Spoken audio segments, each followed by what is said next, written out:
Welcome to Wife Cheating Story. I hope you have an enjoyable and relaxing time listening. Let's get started. You think I wouldn't find out? Miles's voice was deathly calm, but his grip on the hidden phone in his pocket tightened. Caitlin froze, standing in the doorway in that sleek black dress, one he'd never seen before. A dress that wasn't for him. The scent of cologne that wasn't his clung to her skin. She hesitated. Just for a second. Too long. Too guilty. The air between them thickened, charged with something unspeakable. Then his phone buzzed. A new text from an unknown number. "She's not who you think she is. Check the safe." His stomach dropped. Caitlin's eyes darted to the nightstand, just a flicker. Just enough. Miles exhaled, slow and controlled. "Where is it, Caitlin?" Her lips parted, searching for an answer. But they both knew she'd already lost this game.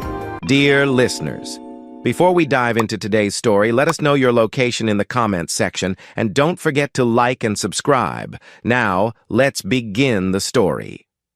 Miles was never a morning person, but he couldn't deny the allure of a sunrise glinting off raw gemstones.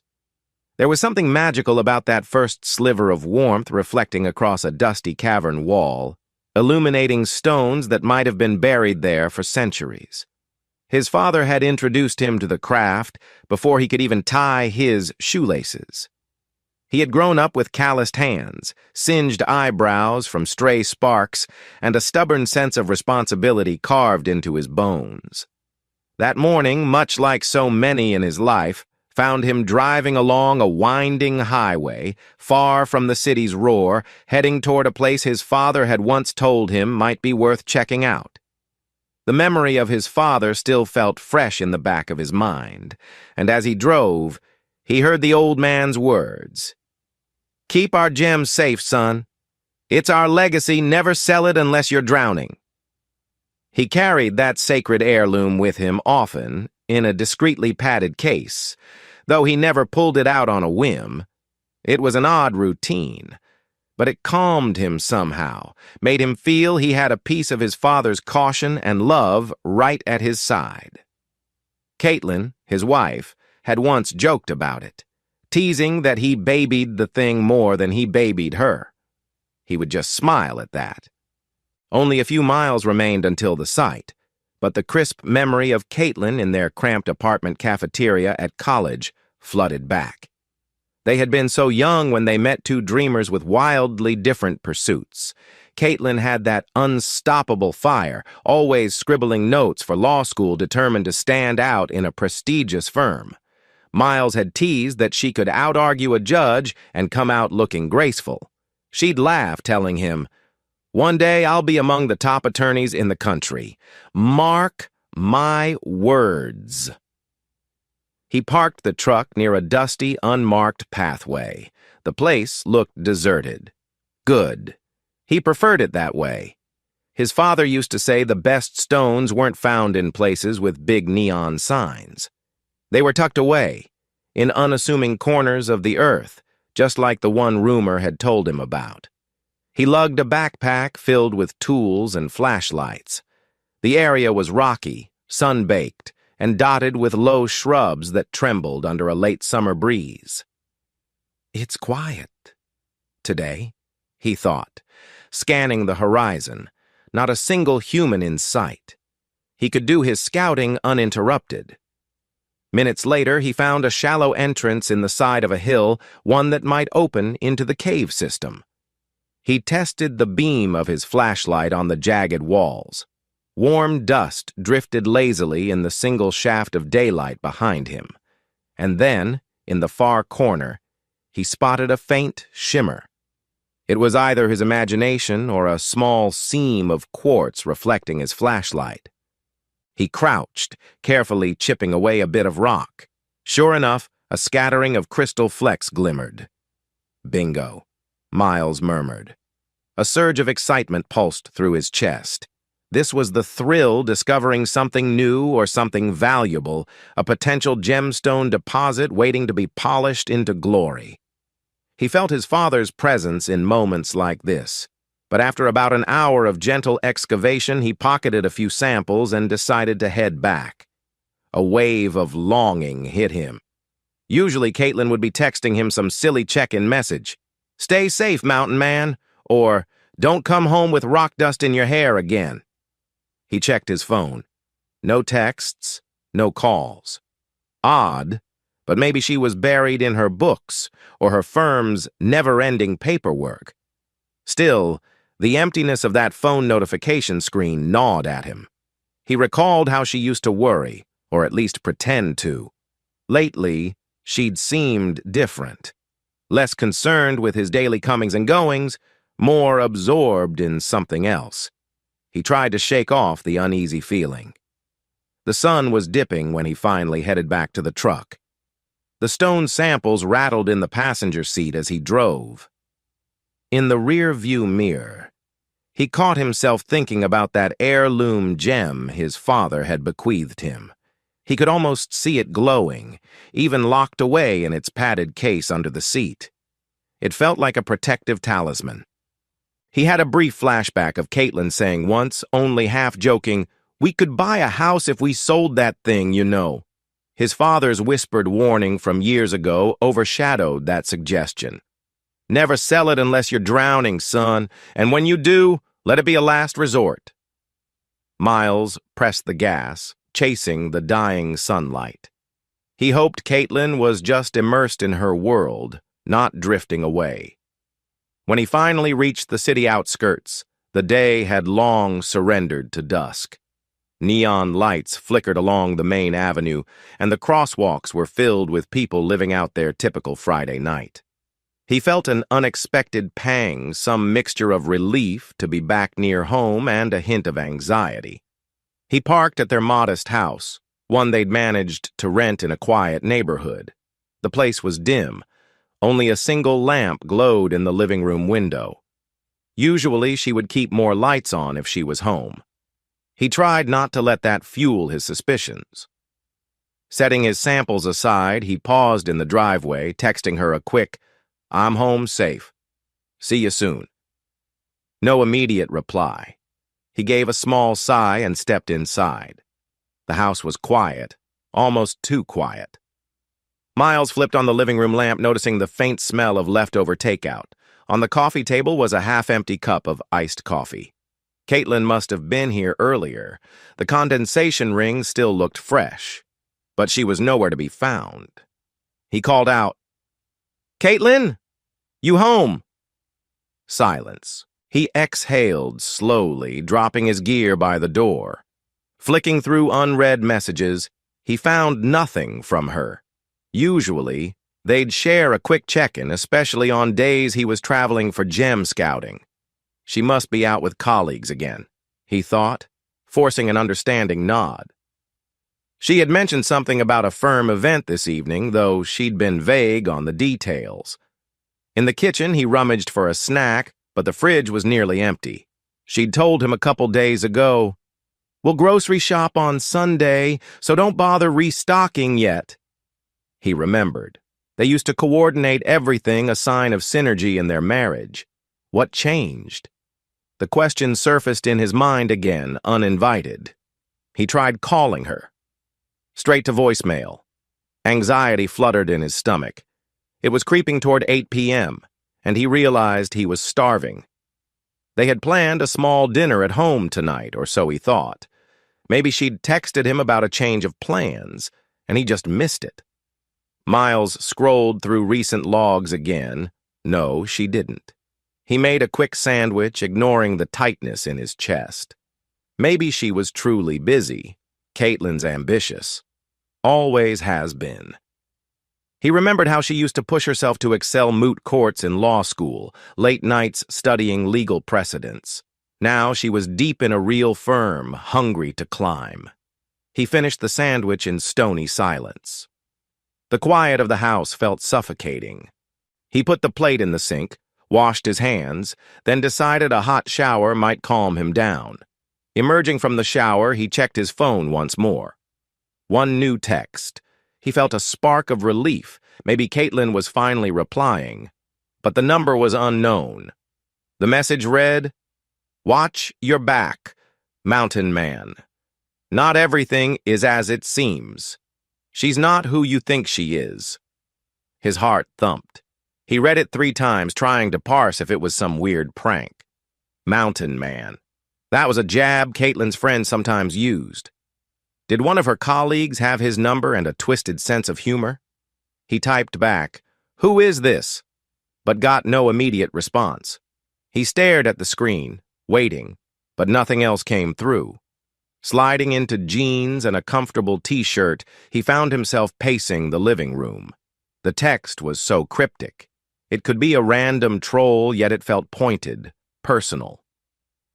Finally, around 9:15 p.m., the front door opened. Caitlin stepped in, dressed more glamorously than he'd ever seen for a normal work event. She wore a sleek black dress, hair pinned up elegantly, and eyes that flashed with either excitement or guilt. "Oh," she said, as if startled to see him. "You're back." "Been back," Miles replied, keeping his voice even. "No calls, no texts from you. I was worried." She shrugged, kicking off her heels. "It was a last-minute function. I told you I might be out." He studied her expression, slightly annoyed, slightly defensive.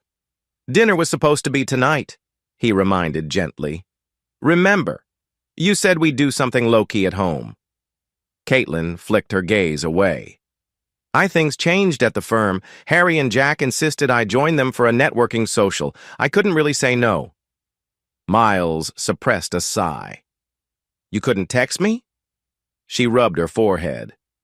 "My battery died or something. I had no charger with me.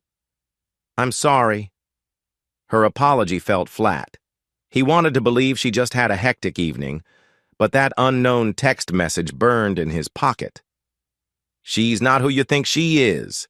He tried to ignore it, reminding himself to be rational. Still, he was proud enough not to press further in that moment. Caitlin disappeared into the bedroom, emerging minutes later in comfy loungewear, face cleansed of the heavy makeup. It was like watching 2 different versions of his wife. They sat on opposite ends of the couch. He tried to start small talk. "How was the function?" She responded with a vague shrug. "Fine. You know how these things go, lots of chatter about cases, who's rising in the ranks, who's sponsoring who." He nodded, pressing gently. "Anything interesting happen?" Caitlin hesitated. "Not really, just the usual talk. Harry wants me to join some new project, but I haven't decided yet." Miles noticed her eyes flicker nervous, as if anticipating more questions.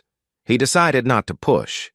He changed the subject, telling her about his day exploring the potential gem site.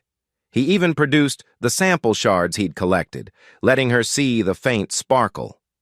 Once, Caitlin would have been enthralled, but now she only gave them a cursory glance and a polite nod. "Looks nice," she said, already yawning. "I'm beat.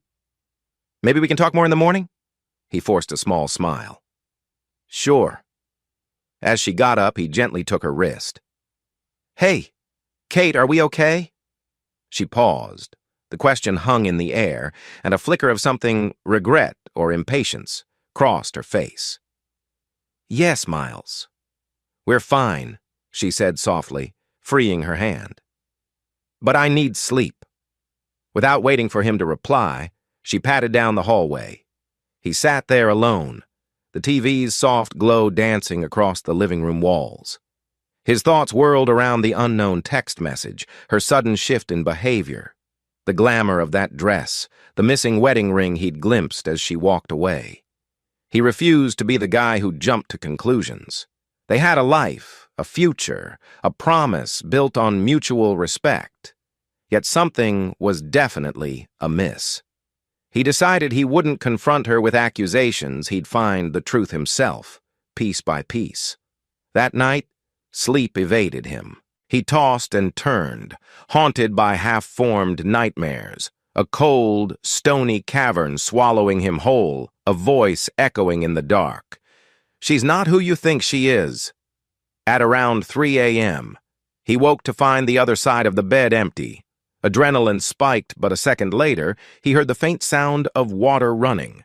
The bathroom door was ajar. Caitlin stood by the sink, phone in hand, whispering.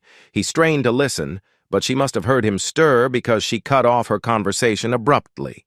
She slipped the phone onto the counter and flicked off the water. "What are you doing awake?" she asked with forced casualness. "Couldn't sleep," he said, stepping closer to the bathroom door. "Bad dream." She forced a sympathetic nod. "Go back to bed. I just needed some water." But he glimpsed the phone screen locked too quickly, as though she was hiding something. The pit in his stomach grew. He returned to bed, feeling her slip in next to him a minute later. She placed a hand on his shoulder. It felt cold. Caitlin was up early, bustling around the kitchen, wearing an immaculate business suit. She glanced at him over a hastily made coffee. "I have to head out. Big day at the office." Miles tried to muster a confident smile. "You're always busy these days." She paused, tilting her head. "You know how it goes." Then she gave him a quick, almost perfunctory kiss on the cheek. "I might be late again tonight. Don't wait up." He nodded, swallowing any protest. When the door shut behind her, he felt the silence swallow him once more. Then he remembered the hidden phone beneath the couch cushion. Last night, after she'd gone to bed, he found an older phone she used to own. Possibly she'd stashed it there or misplaced it. He wasn't proud of the impulse, but suspicion overrode guilt. He rummaged and found it, but it was locked. The battery was nearly dead. With a shaky breath, he plugged it in, letting it charge. "This is insane," he told himself. Snooping on her old phone? But that cryptic text still stung. Something told him there was more to Caitlin's sudden changes than simple overwork. While the phone charged, he busied himself with daily chores, trying not to feel like a sneaky intruder in his own home. The phone eventually blinked on, prompting a passcode. He tried a few guesses her birthday, the day they got married, a short code she'd used for other accounts. On the third try, it unlocked. My God, Kate, don't make it so easy, he thought, half in relief, half in dread. He scrolled through old texts, photos most from months ago when she'd used the device. Then he saw a small folder labeled Work. Odd. She never used to keep confidential files on a personal phone. In it were scattered images, snippets of legal documents referencing some big case, discussion about property seizure, and a few partial messages about potential charges being created.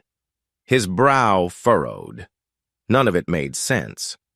Then he found a partial conversation with someone identified only as H.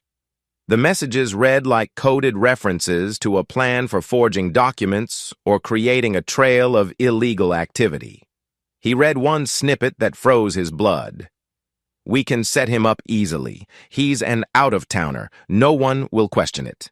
We frame him for contraband. Make sure we get that gem. Caitlin says it's worth a fortune. Her father-in-law left it to him. This is our golden ticket." Miles's hands shook. Her father-in-law, that was clearly him, meaning his father. That gem could be none other than the heirloom. Why was Caitlin's phone storing messages about stealing it from him? He felt lightheaded. He closed the phone, heart hammering. Is this real? Or some hypothetical? Maybe a case she's working on? No. That doesn't make sense. The references to set him up easily left little room for interpretation. Pain cut through him like a razor. Could she truly be colluding with others, planning something nefarious? He recalled the unknown text. "She's not who you think she is," and nearly threw up. He forced himself to breathe. He didn't want to jump to conclusions, but the partial messages were damning. She was discussing forging charges, framing him, referencing a valuable gem. It aligned chillingly with the ticket to ultimate power he'd glimpsed in that snippet. He paced the living room, phone clutched in his palm. The right thing might be to confront Caitlin, demand explanations. But the messages suggested a broader conspiracy, Harry, Jack, maybe more. If he tipped his hand too soon, they might bury the evidence.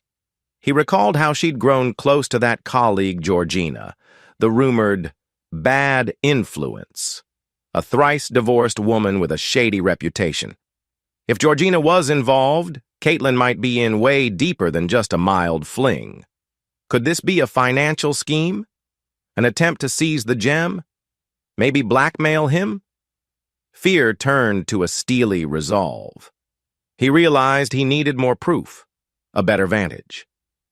If these people were truly orchestrating a frame job, he needed to be steps ahead. He carefully replaced the phone under the couch cushion, wiping the recent activity so it wouldn't appear suspicious. He decided to talk to someone he trusted, Leah. She had always been there for him, a loyal friend since childhood. He needed advice from someone outside this twisted circle. That afternoon, he texted Leah. "Need to talk. Urgent. Are you free?" She replied almost instantly. "Of course, everything okay?" He simply responded.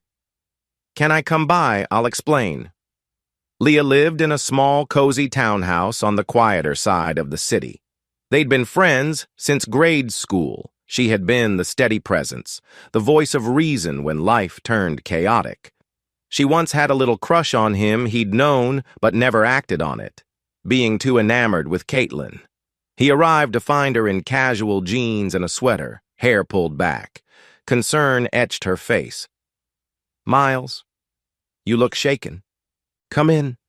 He stepped inside, noticing the faint scent of vanilla candles. It felt warm, safe, everything his own home no longer did. They settled on her sofa, and Leah offered him some tea. He accepted, feeling the dryness in his throat. "You want to tell me what's going on?" she asked gently. He hesitated, then gave a broad summary. Caitlin's odd behavior, the cryptic text, the partial messages about forging evidence. Leah's eyes grew wide with each sentence. "That's intense," she breathed. "You really think she'd do something that drastic?" Miles rubbed his temples. "I don't want to think that, but I saw it. The phone messages were direct. They mentioned me, the gem, everything. It looked like a plan to ruin me, or I don't even know." Leah reached out, placing a comforting hand on his knee. "I'm so sorry, Miles, but you have to be cautious. Don't let her or those people suspect you know." He nodded. "I need to gather more evidence, find out who else is in on it. I'm sure Harry, maybe Jack, maybe Georgina, they're all connected." Leah's brow creased. "What about the gem? Isn't it valuable?" "It's invaluable," he corrected softly. "Beyond the monetary aspect, it's my father's legacy. The idea of them stealing or selling it behind my back, I can't let that happen. Not to mention, they seem to be setting me up for some criminal charges." She shook her head in disbelief. "God, that's vile." Then she paused, eyes flickering with concern. "Miles, what if I mean, are you safe there? They could do anything if they realize you're a threat." A chill passed through him. "I don't know. Right now, Caitlin pretends everything is normal. But I sense something big is coming." Leah exhaled, then squared her shoulders. "Look, if you ever need a place to crash or hide out, I'm here. That gem, did you bring it with you?" He touched his jacket pocket reflexively. "Not the entire gem, I keep it locked at home, but I have it well protected. Still, I worry." They talked for an hour, discussing possible strategies. Leah suggested he gather digital backups of every suspicious document, record phone calls if necessary, and maybe consult a private investigator. Miles mulled over each idea. But above all, they agreed he shouldn't directly confront Caitlin yet. If she truly had malicious intentions, she'd clamp down and hide evidence. Before he left, Leah repeated softly, "You're not alone, you hear me? I'll do whatever it takes to help." He gave her a grateful nod. "If only I'd met you first," a fleeting thought whispered in his mind. But he pushed it aside. This was no time for regrets or new romance. He had a marriage, albeit a crumbling one, to protect or end, and a legacy to save. When he finally returned home, Caitlin's car was in the driveway. The house lights were mostly off except for a table lamp. He steeled himself, stepping inside. She was on the couch, laptop open, reading something intently. She looked up, giving him a forced half-smile. "You were out?" "Yeah," he answered, casually removing his jacket. "Just had to check in with a friend." She nodded, closing her laptop with an audible snap. "Which friend?" He raised an eyebrow. "Leah, from my old neighborhood?" A flicker of something jealousy or maybe suspicion passed over Caitlin's face. "Oh, she's single, right?" He shrugged. "As far as I know." Caitlin pressed her lips together, then changed the subject. "Listen, I'm traveling next week with the firm. A big case. Might be gone a few days. So, you'll be okay here alone?" The question almost made him laugh. "As if I can't function without you," he thought. "I'll manage." Then he added, "Where are you going?" "Just a nearby city. The main office wants me to help prep a trial." He eyed her. She seemed to be lying. The way her gaze wouldn't settle, the tension in her jaw. But he just nodded. "Sure, good luck." She forced a smile. "Thanks. I'm off to bed. Night." He watched her disappear down the hallway again, that same sense of dread swirling in his gut. She's planning something, he thought, and it's bigger than I realized. The next day, Miles decided to do some discreet digging on his own. He called up a friend who worked as a low-level clerk in Caitlin's law firm. They weren't particularly close, but the friend owed him a favor from years back. "Hey, Winston," Miles greeted politely on the phone. "Been a while, right?" "Miles? Wow, yeah. What's up?" Winston sounded guarded but polite. Miles kept his tone casual. "I was wondering if you could help me with something. Nothing too major, just I need to confirm some details about Caitlin's schedule." Winston hesitated. "She's in a pretty high-profile group now, Harry, Jack, Georgina. They've got some hush-hush cases. Not sure how much I can say." Miles exhaled slowly. "Right. I get it. I'm not asking for case details. Just is she traveling next week? She said she was. But I want to, plan something. Surprise, maybe." There was a soft hum on the other line. "Honestly, I haven't heard about any business trip for Caitlin. Let me think. Usually, if lawyers are traveling, it shows up on an internal schedule. I can check if you want." Miles felt his heartbeat quicken. "Yeah, please do." He heard keys clacking in the background. Then Winston spoke quietly. "No, there's nothing. She's scheduled to appear in local court next week for a hearing. Actually, let me see. Oh, that's interesting. She's also got a closed-door meeting, presumably with some senior partners, but no mention of traveling out of town. At least not in the official calendar." Miles's stomach lurched. He forced a grin into the phone. "All right.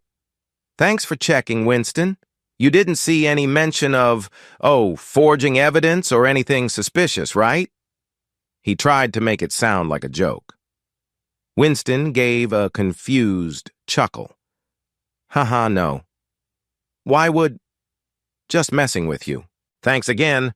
Miles cut in, quickly ending the call. He stared at the phone, anger simmering. Caitlin had outright lied about a supposed business trip.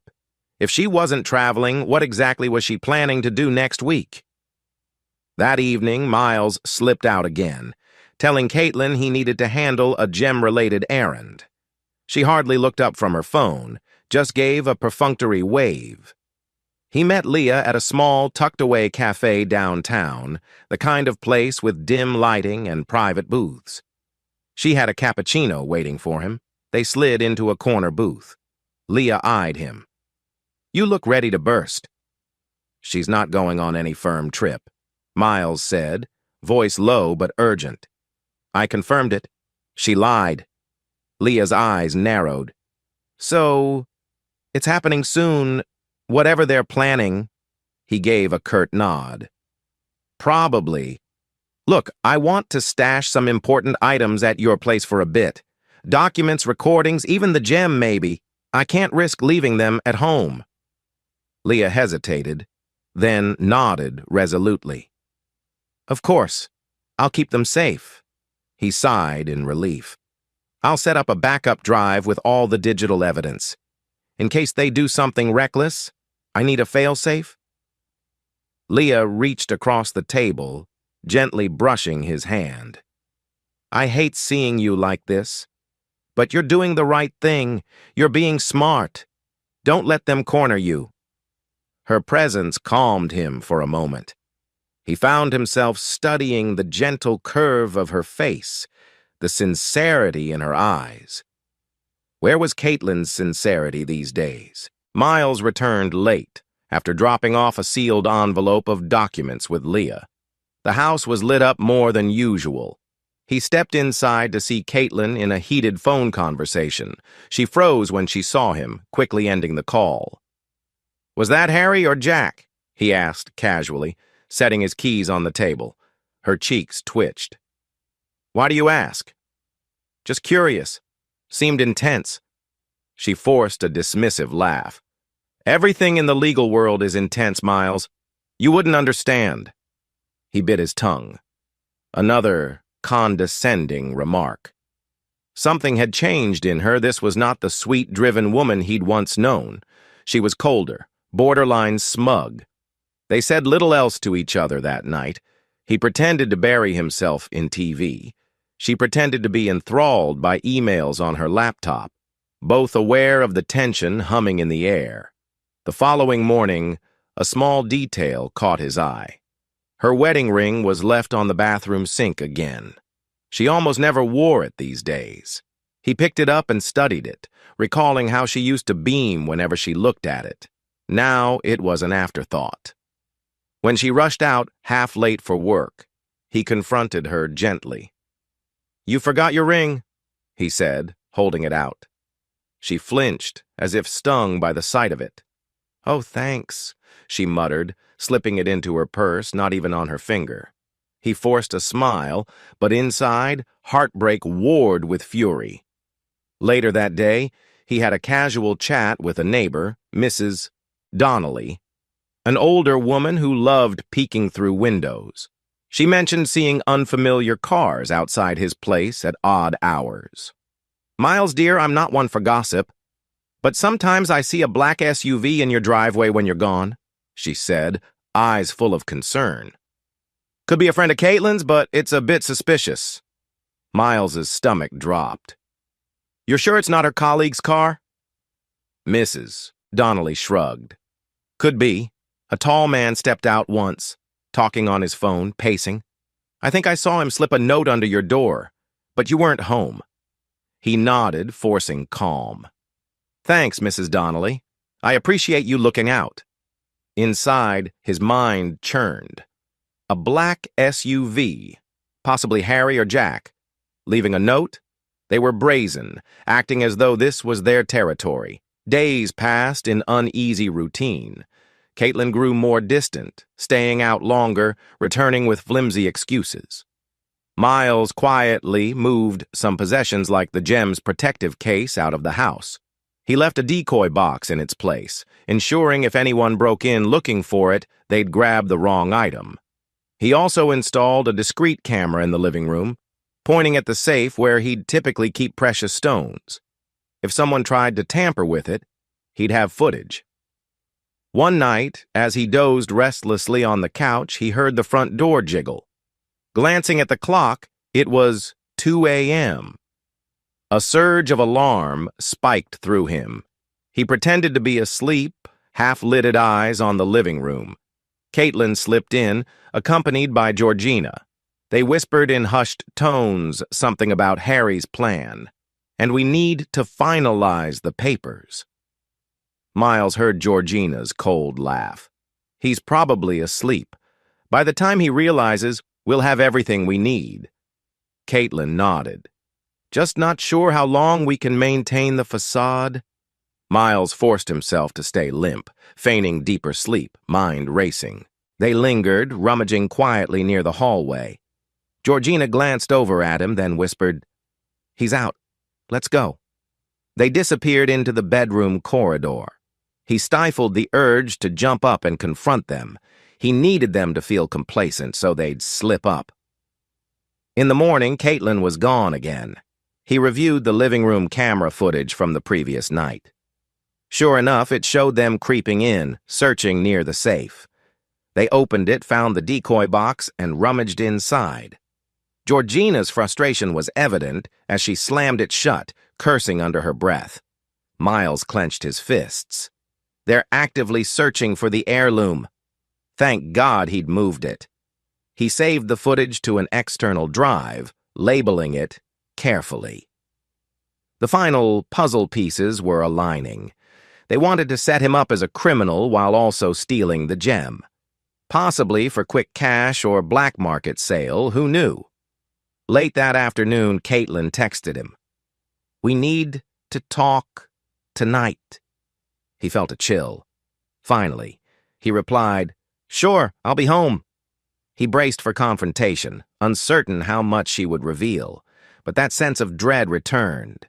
If she's summoning me to a talk, maybe they're about to make a move. He decided to stash more evidence with Leah. He quickly copied the new living room footage, along with the suspicious texts he found on her old phone. Then, before Caitlin got home, he slipped out, handing Leah a small USB. She took it solemnly, saying, "Be careful, Miles." He nodded grimly. "I will." Just after sunset, Caitlin arrived home. She looked oddly composed, almost resolute. "Miles, can we sit down?" They perched on opposite ends of the dining table. She fiddled with her phone, refusing to meet his eyes. He cleared his throat. "What's on your mind?" She took a breath. "I've been thinking maybe we should separate for a while." He felt a jolt, though not total surprise. "What brought this on?" Her eyes remained downcast. "We're just drifting apart. You're so wrapped up in your gemstone hunts, I'm busy at the firm. We never connect." He forced a bitter laugh. "So that's your explanation? We're drifting apart, so you want to separate?" She shrugged, voice subdued. "It's the best for both of us. I'm not the same girl you married, Miles. We should accept that." A swirl of hurt and anger churned in his chest. He pressed, "Is there someone else?" Her reaction was quick, a flicker of indignation. "No," she lied, though her voice wavered. "I just can't do this routine anymore." He studied her, ignoring the heartbreak creeping up his throat. "You want me out of this house? Or do you plan to leave?" She pursed her lips. "I think you should go. Maybe back to your father's old workshop, or I don't know. We can figure out details later. Just, I need space." Miles's jaw tightened. He realized she was setting the stage to remove him from the equation, possibly to have free rein to find the gem. He took a steadying breath. "Fine," he said quietly. "I'll give you space. But let's be clear, this isn't you and me drifting. This is you shutting me out." Her gaze flickered with guilt, or maybe annoyance. "Believe what you want," she said, standing abruptly. "I'll start packing some of your stuff tomorrow." He felt a flash of cold rage, but kept it contained. "They're trying to push me away. Perfect. Let them think they're winning." Miles spent the next morning quietly collecting a few necessities. He refrained from outright fighting Caitlin's request, which seemed to unsettle her. She probably expected him to beg, to cling pathetically. But instead, he wore a calm facade, simply packing a duffel bag with clothes and some personal electronics. She hovered in the living room, occasionally glancing at him as if worried he might lash out. "You can stay at a motel," she suggested flatly. He shrugged, stifling the desire to call out her lies. Yeah, maybe. In truth, he had no intention of leaving his gem or property unguarded for long. He'd merely give the appearance of compliance. That afternoon, Leah showed up unannounced, softly knocking at the door. Caitlin opened it, eyes narrowing. "Leah, hi. This is unexpected." Leah offered a tight smile. "Miles asked if I could give him a ride." Miles walked over, bag slung over his shoulder. He could see the tension between the two women crackling in the air. Caitlin's gaze flicked from Leah to him, suspicion etched on her face. "You're leaving now?" Caitlin asked Miles, ignoring Leah. He nodded. "Yeah. Might as well get it over with." Without another word, he stepped outside. Leah followed, her posture stiff under Caitlin's glare. Once in Leah's car, Miles exhaled. "Thanks. I figured if you came, it'd keep her from following me or something." Leah gave him a worried look. "You okay?" He let out a shaky breath. "Not really, but this is part of the plan." From the window, Caitlin's figure remained at the doorway, arms crossed. She looked almost triumphant, as if thinking my plan is working. Leah drove him to a friend's vacant rental property, a small loft near the industrial side of town. The friend had agreed to let Miles crash there short-term, no questions asked. Inside, the place was sparse, a single bed, a kitchenette, dusty floors. Perfect for lying low. Leah glanced around. "I know it's not luxurious, but at least you'll have privacy." He forced a smile. "It's perfect." They sat on the mattress, the only real piece of furniture. He rubbed his temples, exhaustion clear in his eyes. "I need to set up some surveillance from a distance, monitor if they break into my safe." Leah nodded. "I brought the spare laptop with the camera feed software." She pulled it from her tote bag, handing it over. He powered it up, connecting to the hidden cameras he'd left behind. The living room feed popped up, showing the quiet interior of his house. Caitlin was nowhere in sight. Good. That evening, as they watched the feed, the front door to his old home opened. Harry stepped in, glancing around. A second later, Jack followed, shutting the door softly behind him. They talked in hushed tones, impossible to hear, but from their expressions, it was urgent. Miles clenched his jaw. These bastards waltzed right in, probably with a spare key Caitlin gave them. Harry rummaged in a briefcase, pulling out some files. He spread them on the coffee table, flipping page after page. Jack occasionally gestured, pointing at something. Their faces lit with what looked like anticipation. Then Caitlin entered from the hallway wearing a poised, businesslike expression. She took a seat next to them, crossing her arms. Her lips moved rapidly, frustration simmering in her eyes. "It's like they're planning a heist," Leah whispered. Miles nodded grimly. "Oh, they're definitely planning something." Hours later, the feed showed them still in discussion. Georgina also showed up, waltzing in with a confident smirk. She perched on the arm of the sofa, joining the conversation. "Wish I could hear what they're saying," Miles muttered. But the camera was only video, no audio. Leah's phone buzzed. She glanced down. Another text from that unknown number? He peeked at her screen. The message read, "Tell him to watch out. They plan to move soon. She's pushing for final steps." Miles's eyes narrowed. "That same unknown source. They must be a mole on the inside." Leah frowned. "They keep warning you, but never identify themselves." Miles set his jaw. "Whoever it is, they're risking a lot to help me. We'll use every heads-up we get." The next day, from the loft, Miles contacted a small, private attorney recommended by Leah's mother. He needed someone outside the usual network to keep his vantage hidden. The attorney, named Rosita Brown, listened to a brief summary of the situation and agreed to meet him discreetly. Over coffee in a nondescript cafe, Rosita flipped through the copies of the evidence he'd compiled. She whistled low. "This is serious. If half of this is real, you've got a conspiracy against you. They're forging allegations, aiming to file them through official channels." Miles nodded. "I'm sure. I saw glimpses in text messages. They want me out of the picture." Rosita frowned. "Okay, we'll gather everything systematically. We'll also set up an alibi trail for you document your whereabouts, so if they claim you're dealing contraband or smuggling, we can refute it." He felt a surge of relief, gratitude. This was a step toward shielding himself. "I appreciate your help." She gave him a firm smile. "Your wife's a lawyer, so you know this could get messy. But I don't back down from messy." That evening, Caitlin called him for the first time since he'd left. He answered, keeping his voice measured. "Miles, can we talk?" she said in a clipped tone. "About what?" She hesitated. "I just wanted to see if you're settled. If you need anything." He almost laughed. "I'm settled enough. No thanks to you." A pause. "Don't be dramatic. Look, you know it's best this way. I'm sorry if it hurts, but we were going nowhere."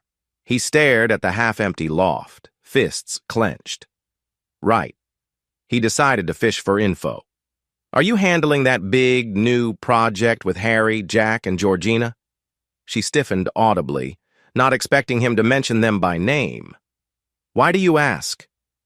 He let a sardonic note creep in. "Just curious. You three seem pretty close these days. It's like you have your own secret club." She forced a laugh. "Don't be paranoid, Miles." He pressed on. "No big upcoming trips, right?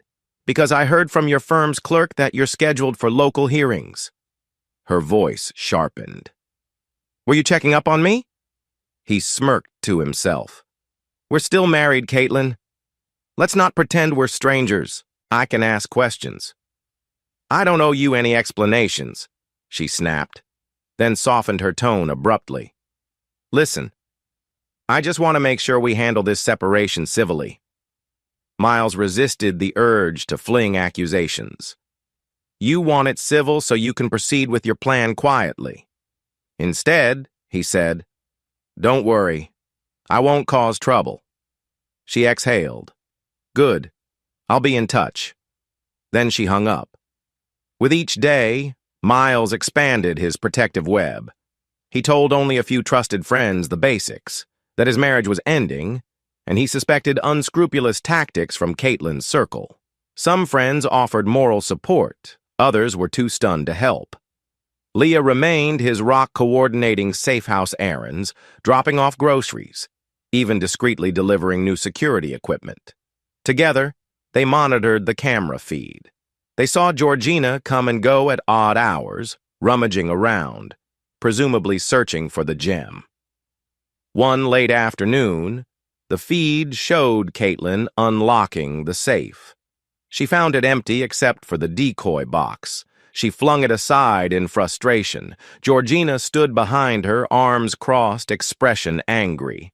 "Gotcha," Miles whispered, watching them. "They're definitely out for the real heirloom."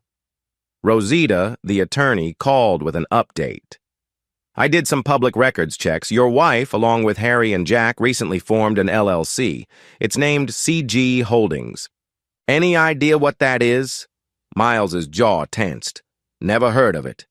"Well, it's listed with the purpose of acquiring valuable assets and intangible property. That's suspiciously vague." He realized then. They plan to channel the proceeds of selling the gem, or maybe funnel other gains, through that shell company. The realization made his skin crawl. They were forming a structure to hide or launder money. Rosita added, "They also filed something about a motion to investigate mineral trafficking linked to you. Trying to brand you as some illicit gem smuggler, I see. He felt a wave of fury. They're thorough, he muttered. But we're ready. One afternoon, he popped out to grab a quick lunch, letting Leah watch the camera feed. When he returned, she looked pale. Miles, you won't believe what I saw. He leaned in, heart pounding. What happened? She rewound the feed. The footage showed Caitlin rummaging in the bedroom closet, pulling out some kind of small pistol.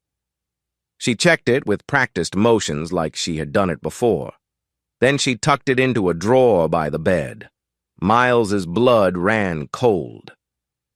Why would she? Leah's voice shook slightly. I didn't even know she owned a gun. Did you? He shook his head. No idea. She might be planning something far worse than a frame job. They stared at each other, the weight of that possibility sinking in. This was no longer just about stolen property or legal sabotage. It could be life and death. That night, Leah begged him to consider going to the police. She's armed, Miles. Who knows what she's capable of? You can't just watch from a distance. But he knew the police might not take him seriously without concrete evidence. They might see it as a marital dispute, or worse. Caitlin might twist the narrative first. Instead, he asked Leah a tough favor. Can you do me a huge service? I need you to get a hold of any official complaints or legal filings that might come out in the next few days. We have to get ahead of them if they file false charges. Leah nodded, though anxiety brimmed in her eyes. Anything for you. But promise me you'll stay safe. This is spiraling. He swallowed. I promise. The next day, Georgina arrived at the house with a suspicious duffel bag. She and Caitlin disappeared into the bedroom. The camera feed didn't show what they did, but afterward, Georgina left with that bag noticeably heavier. Miles braced for impact. Their plan was in motion. Meanwhile, he added more layers to his protective network, documenting every day's whereabouts, scanning local court dockets for any new claims. That evening, he watched from the feed as Caitlin sat on the couch, flipping through a thick folder. He recognized it, his personal financial records. She was analyzing them, probably deciding how to tie them into their manufactured criminal story. He whispered to Leah, "They're going to strike soon." She squeezed his shoulder. "Then we have to be ready to strike back." The loft Miles had moved into was a cramped and lonely space. During the day, faint streaks of sunlight would creep in through the single narrow window, illuminating the dust motes that swirled around his scattered belongings.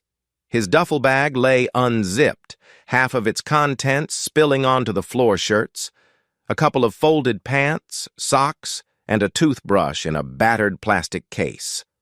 A lonely, makeshift existence. But it was safer than returning to that house Caitlin was now occupying with her conspiratorial friends. He spent his time meticulously organizing the evidence he'd gathered. Every snippet of suspicious text messages, the silent footage from the living room camera, the phone conversation logs, he compiled them onto multiple encrypted drives. Sometimes he'd sit cross-legged on the floor, laptop open, scanning through frames of Caitlin, Georgina, Harry, and Jack, rummaging around in his former home. Leah dropped by often, always with a warm bag of takeout or a coffee. She'd sit at his tiny, rickety table looking over his shoulder. Though they'd known each other forever, there was a new, deeper bond forming. Miles couldn't deny how her quiet support was all that stood between him and complete despair. That morning, she arrived with breakfast sandwiches and a fresh stack of printouts. "I pulled these from the county clerk's office," she explained, laying them out. "It's more corporate stuff, shell companies, weird reassignments of assets.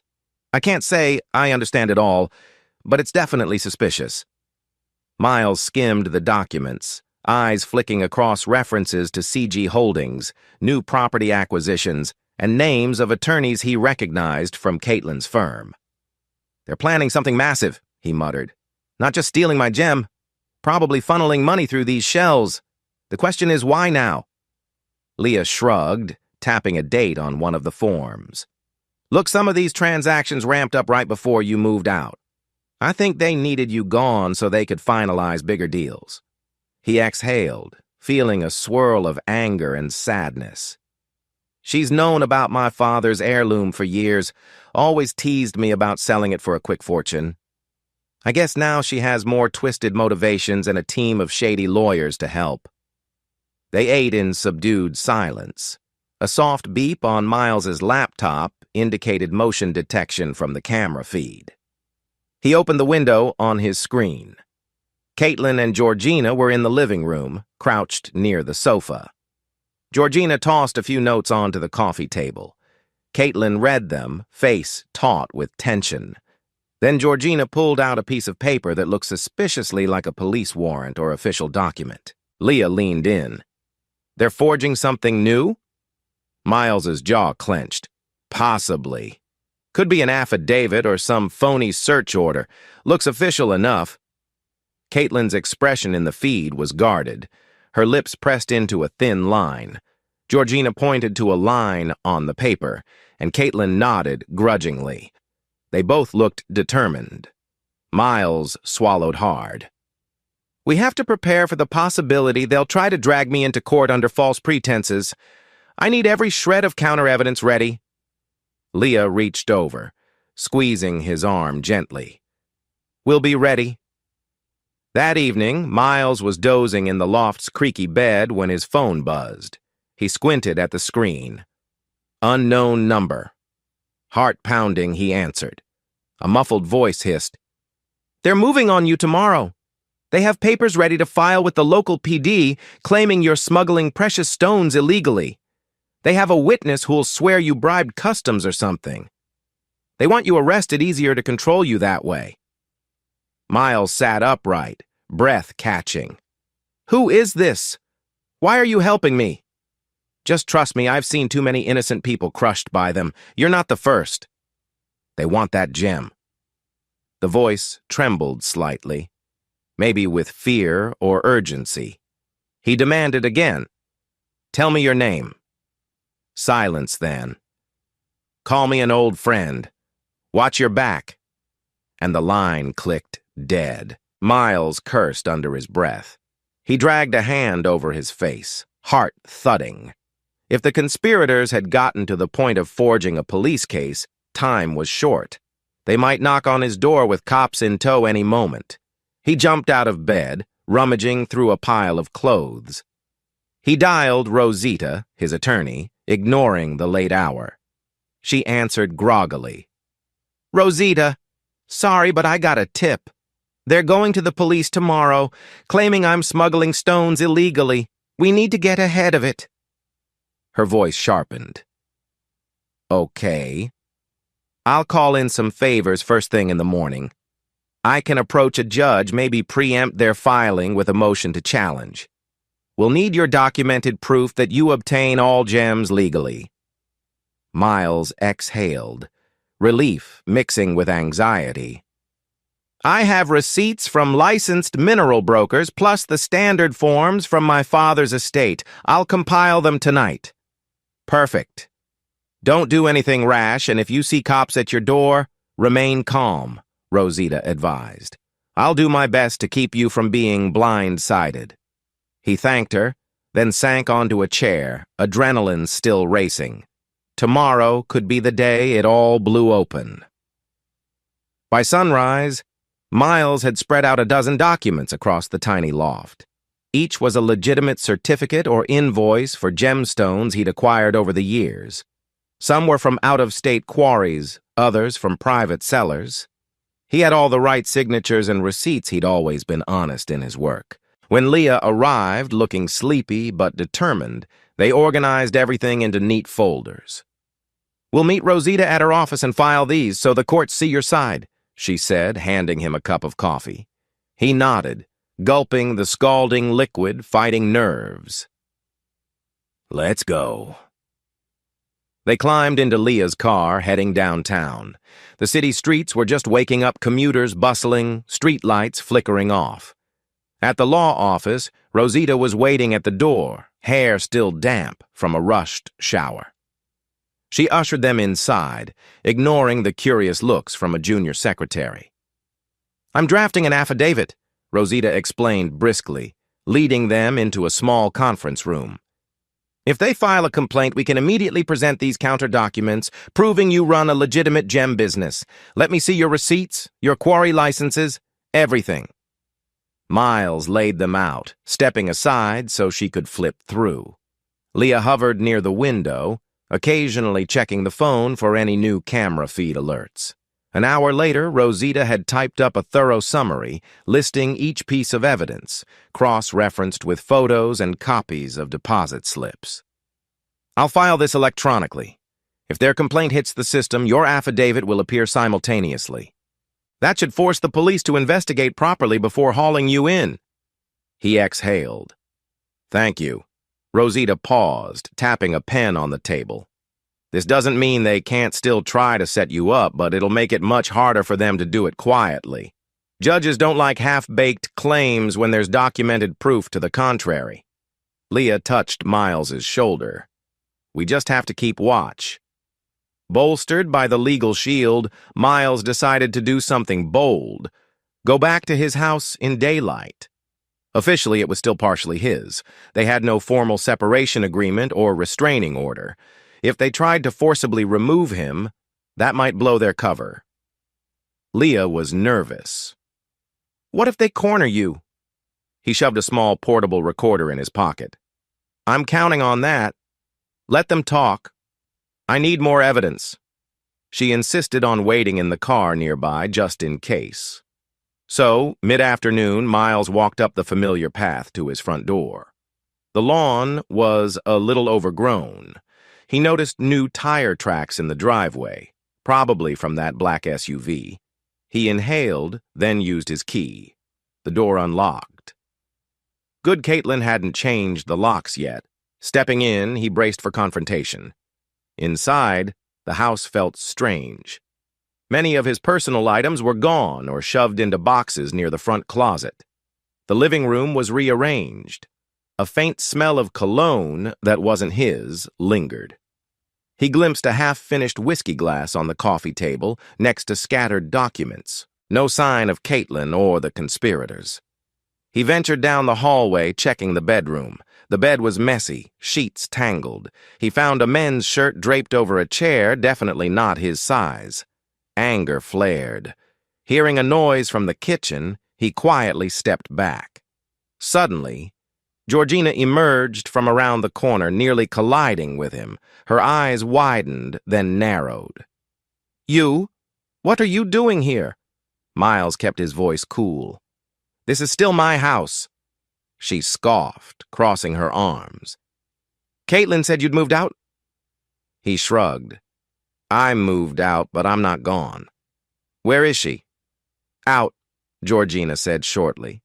She glanced down the hall as if worried someone else might appear. "You need to leave before there's trouble." He stared her down. "I can be here if I want." "Unless you have a court order?" A flicker of annoyance crossed her face. "Don't test me, Miles." He stepped closer, feigning calm. "You think you scare me, Georgina? I know you're forging documents. I know you're after my heirloom."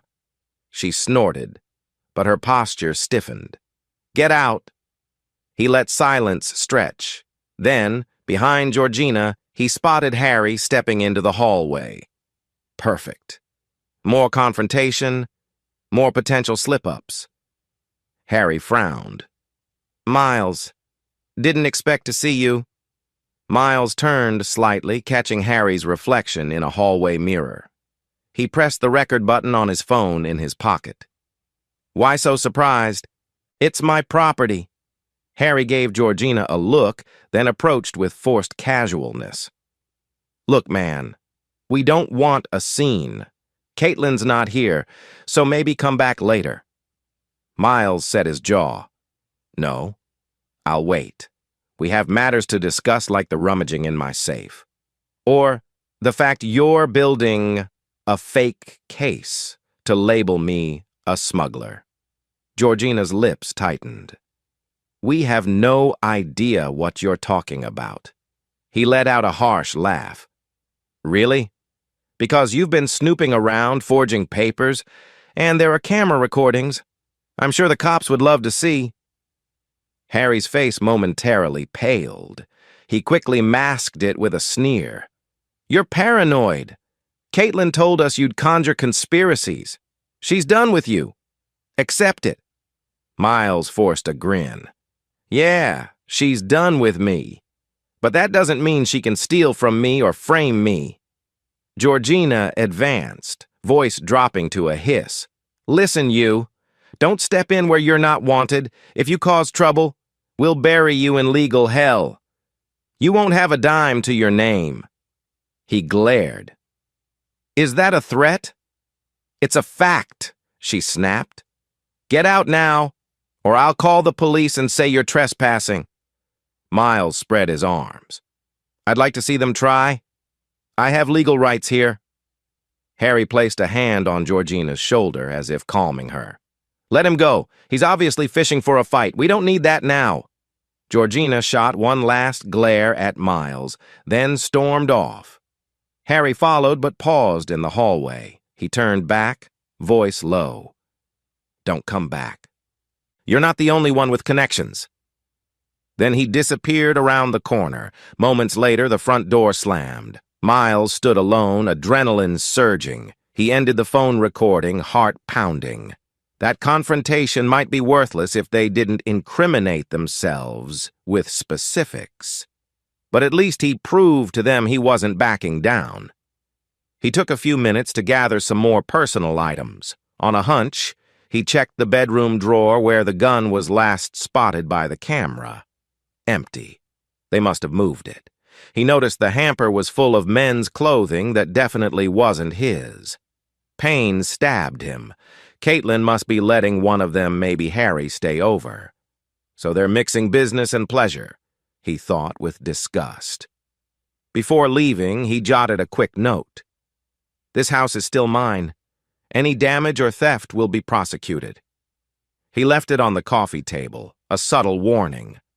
Back at the loft, Leah was relieved to see him safe. She poured him a glass of water, noticing his trembling hands. They didn't do anything physical? She asked, softly. He shook his head. Just threaten me with legal garbage. They're so sure they can bury me.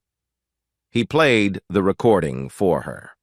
The conversation had minimal direct admissions, but Georgina's menacing tone was obvious. Leah frowned. Might not be enough for a smoking gun, but it's still intimidation. Better than nothing. Miles sank onto the bed, exhaustion weighing on him. I can't believe how quickly this all unraveled. A month ago, I thought Caitlin was just stressed from her job. Now I realize she's been planning this, or at least entertaining the idea. Leah sat beside him, gently resting a hand on his shoulder. She's not the woman you knew. Let's focus on stopping them. You have a good legal counsel. You have evidence. They can't just bully you into submission. He gave a weary nod, leaning into Leah's quiet strength. I can't stop until they're exposed. Outside, the sun began to set, painting the loft's single window with a soft orange glow. It felt symbolic, one more day gone in this twisted battle. Miles closed his eyes, preparing mentally for whatever came next. The following morning, Miles woke to an unexpected phone call from Rosita. Her tone was charged with urgency. They filed a formal complaint about you an hour ago. They're claiming you import illegal gemstones, evade taxes, and launder money. Miles shot upright. They actually did it? Yes. But I also filed our affidavit and evidence last night.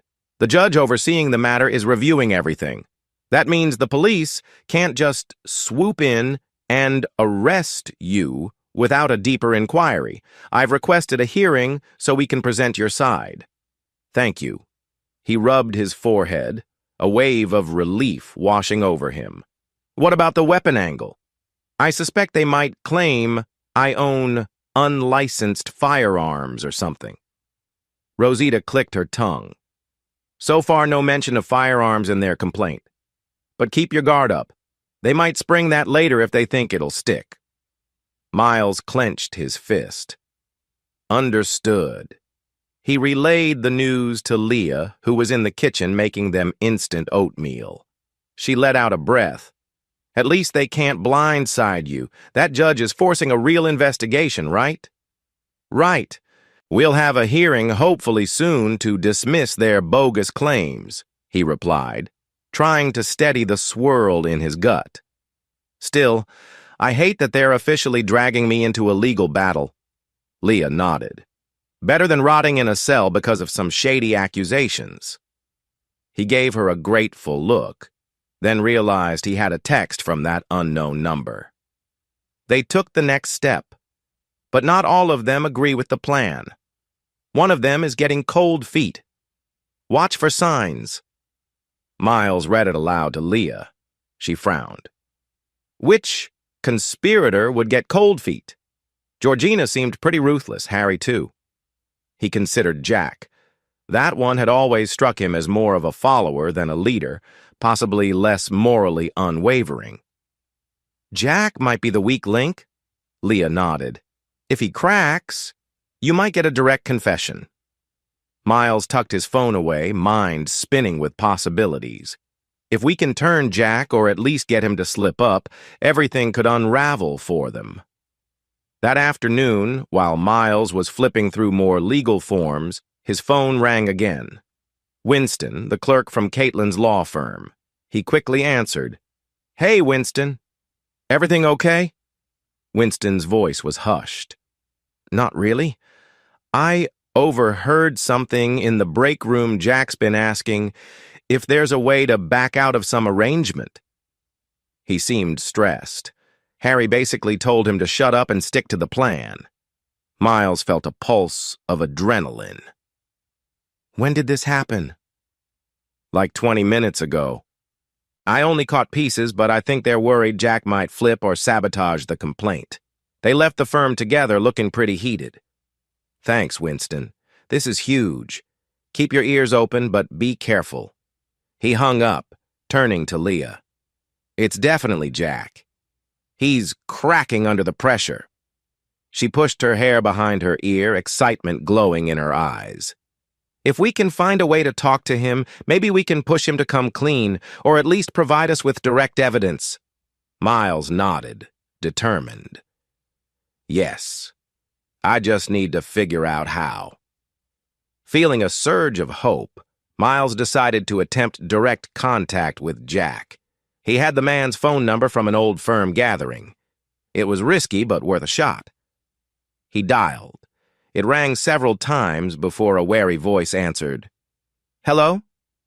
Jack, it's Miles. A pause. What do you want? Miles kept his tone calm but urgent. I know you're in over your head. I suspect you want out. Let's talk, face to face. I won't do anything crazy. I just want the truth about Caitlin's plan. Jack gave a low, humorless laugh.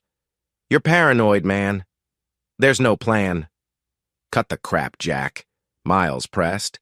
I have evidence, recordings, and I know you're feeling the heat. This is your chance to come clean. Silence. Then a shaky exhale. Fine. Meet me at the old Riverside Cafe on Fillmore tomorrow morning at 9. Don't be late, and come alone.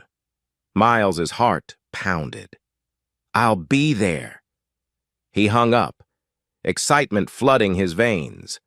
This could be the break I need.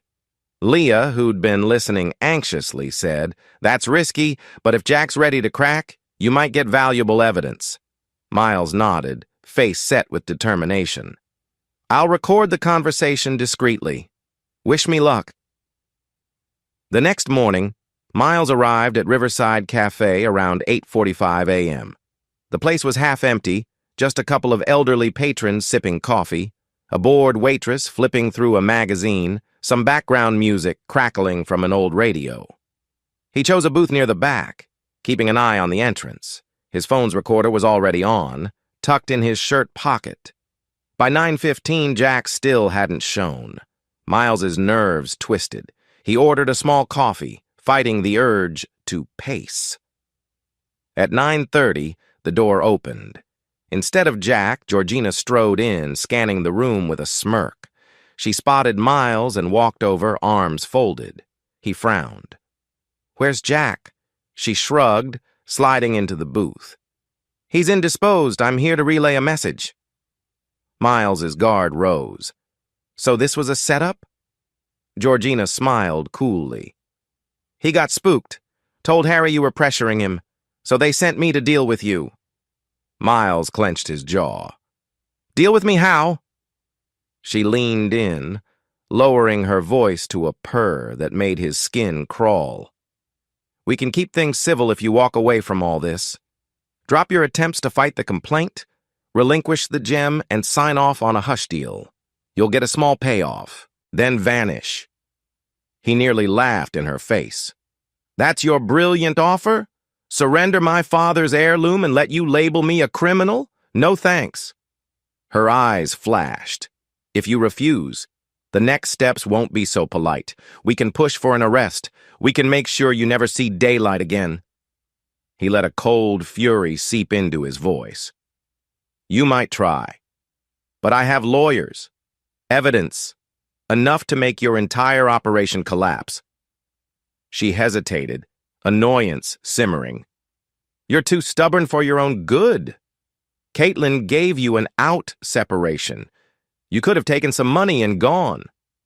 She's the one who's changed, Georgina, not me." Georgina exhaled sharply, glancing around the cafe. The waitress side-eyed them from across the room. "Final warning! Back off, or get crushed." Miles felt the phone recorder in his pocket, capturing every threat. "Good," he said. "Then go ahead. Do your worst." With that, Georgina stood, glaring. "This conversation never happened," she spat, then turned and walked out. The waitress drifted over, uneasy. "Everything all right, hon?" Miles forced a smile. "Yeah, just a heated discussion. Sorry for the scene." He finished his coffee slowly, trying to steady his trembling hands. So that was a bust. Jack chickened out, but at least he recorded Georgina's menacing statements. Another piece of the puzzle. Back at the loft, Leah listened to the recording, her face tense. "Well, she clearly threatened you. That's more ammo for Rosita." Miles paced the small room.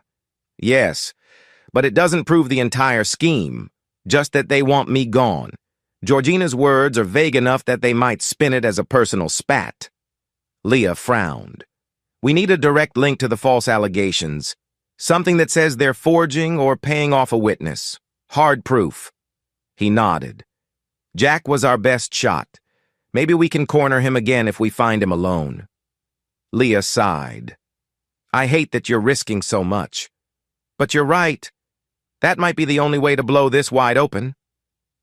Days passed, with no new communication from Jack. Miles monitored the house feed, noticing Jack seldom appeared. Instead, Harry and Georgina came and went. Caitlin looked tired, anxious. She'd often pace the living room, snapping at them, then vanish into her bedroom.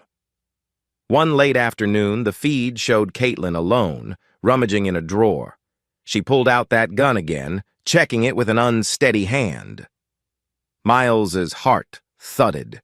She seemed on edge, maybe planning something desperate.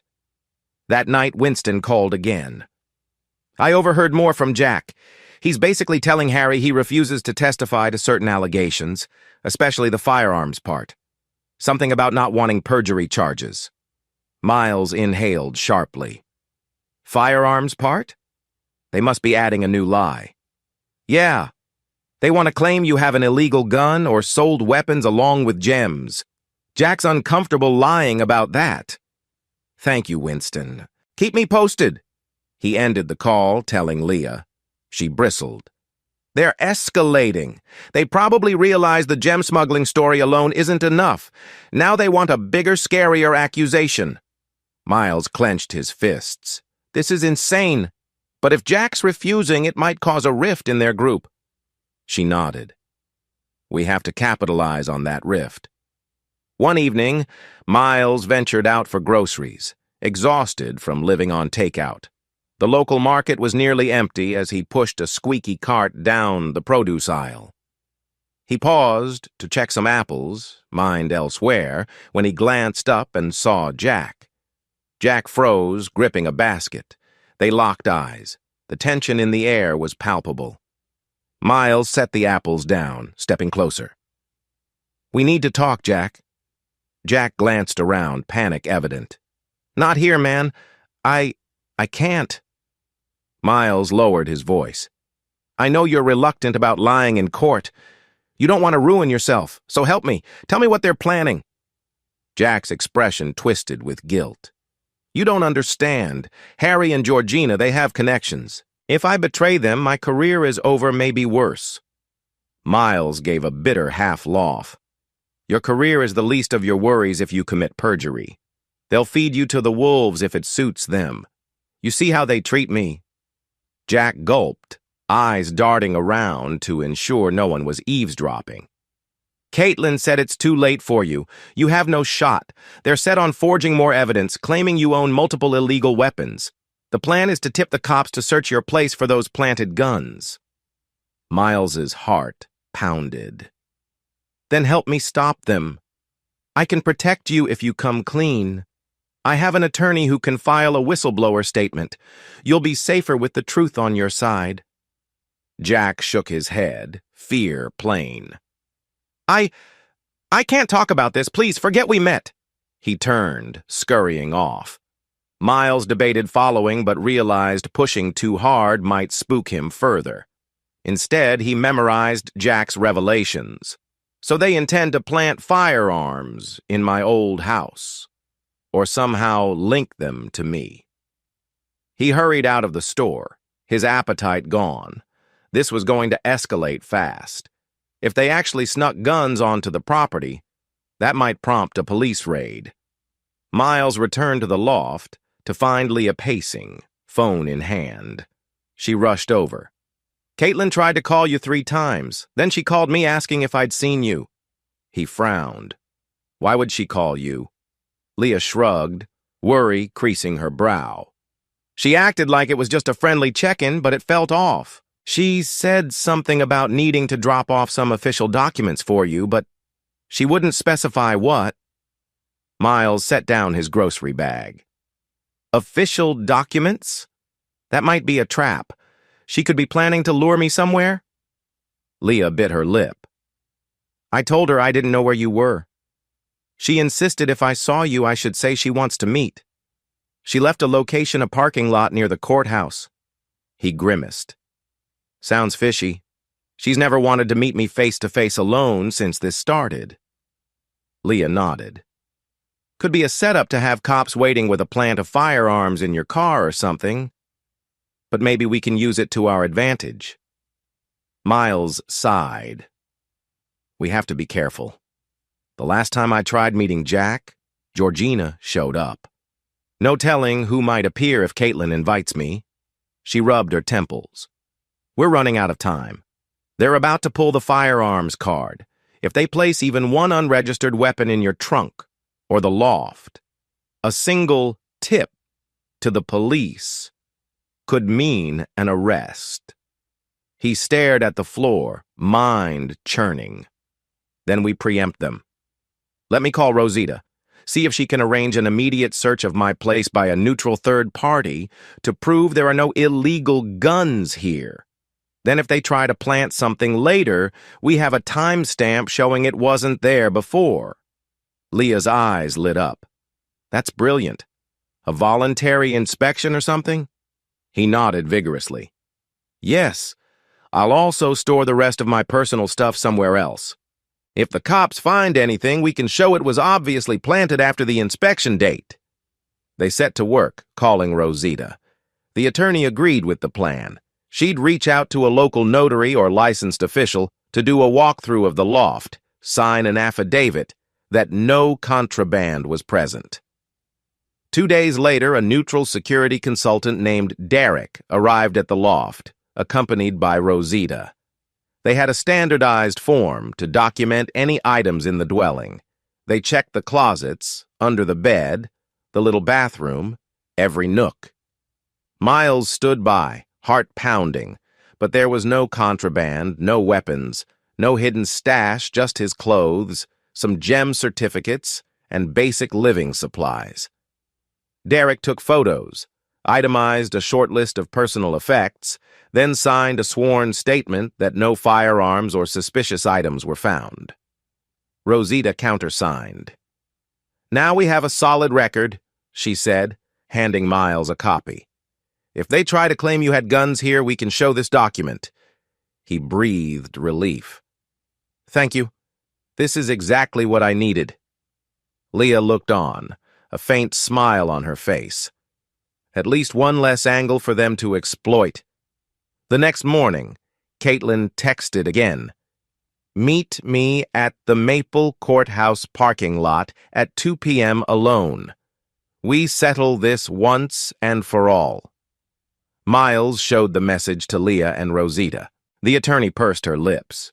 "Let me guess they'll pretend to hand you some divorce settlement papers, but likely have a surprise waiting." Leah's concern was evident. "Don't go alone, or at least stay in public view.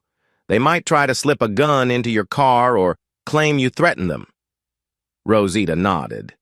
"Yes, you can't just walk into their trap. If you do show up, do it with a witness or have your phone recording. Maybe even have me on speed dial." Miles considered the risk. "I'll do it in broad daylight, in a public parking lot full of security cameras. That might deter them from doing anything too blatant." They hashed out a plan. Leah would park discreetly across the street, ready to film with her phone. Miles would keep his phone camera rolling as well. Rosita, if needed, could arrive nearby. At exactly 2 p.m., Miles pulled into the Maple Courthouse parking lot, scanning the rows of vehicles. He spotted Caitlin's familiar sedan near the far edge, away from most foot traffic. He parked a few spaces away, started his phone recorder, and stepped out. Caitlin stood by her car, arms folded, wearing a tailored blazer and skirt that screamed, "Attorney at law!" Her expression was guarded, almost defensive.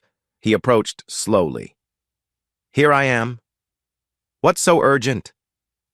She pursed her lips, handing him a manila envelope. "This is a preliminary divorce agreement. I'm offering you a financial settlement if you sign over the house to me." Miles scoffed. "The house and everything in it, including my father's gem?" Her jaw tightened. "The gem is worthless compared to the trouble you've caused. Just sign the papers, get your share, and leave. The complaint can be dropped if you cooperate." He took the envelope, but didn't open it. "So this is hush money, basically. You drop the false smuggling charges, I walk away with a pittance, and you get the gem." She rolled her eyes. "Call it what you want. It's better than losing everything. You're not going to win this fight, Miles. Harry, Georgina, they have resources you can't imagine." He frowned, noticing a black SUV parked a few rows away. Could be them watching. He kept his voice steady. "You used to be a decent person, Caitlin. When did you become so cold?" Something flickered in her gaze, maybe regret, maybe anger. "You're the one who can't see beyond your father's foolish legacy. Life moves on. I have bigger ambitions than scrabbling around caves." He opened the envelope, scanning the proposed terms. They were laughably small, essentially a fraction of the house's worth. No mention of the gem, but a clause stated he'd relinquish rights to all marital assets. She sighed impatiently. "Sign it, and we'll withdraw the complaint. You can find a new life somewhere else." Miles felt rage coil in his chest. He forced a tight smile, raising his phone. Let the record show that you're offering to drop fabricated charges if I sign away my property. That's blackmail, Caitlin. Her eyes flared. You're recording me? He lifted the phone slightly. Yep. In plain sight. In a public lot. This is blackmail and you just threatened me. So thanks for clarifying. She stepped back, hissing. You piece of you always have to push me. He clenched the envelope in his fist. You gave me no choice. I won't sign. I won't hand over my inheritance so you can keep living your twisted life with your crooked partners. Caitlin's face hardened. Then you'll regret it. She turned on her heel and marched back to her car, slamming the door. She reversed out, tires squealing. Miles stood there, phone still recording, adrenaline thrumming. Leah, from across the street, had captured the entire encounter from another angle. They had more ammunition for Rosita. In the loft, that evening he reviewed the new footage. Caitlin's thinly veiled threats, her references to dropping the complaint in exchange for property rights. It was blatant extortion. This is perfect, Leah whispered. Now Rosita can show a judge that the criminal complaint is a bargaining chip. That's huge. He nodded, relief mixing with heartbreak. God, it's insane how far she's gone. They forwarded the video to Rosita with a summary. She replied almost immediately. This is extremely helpful. I'll file a motion for immediate hearing, citing blackmail. Their complaint might be thrown out if the judge sees malicious intent.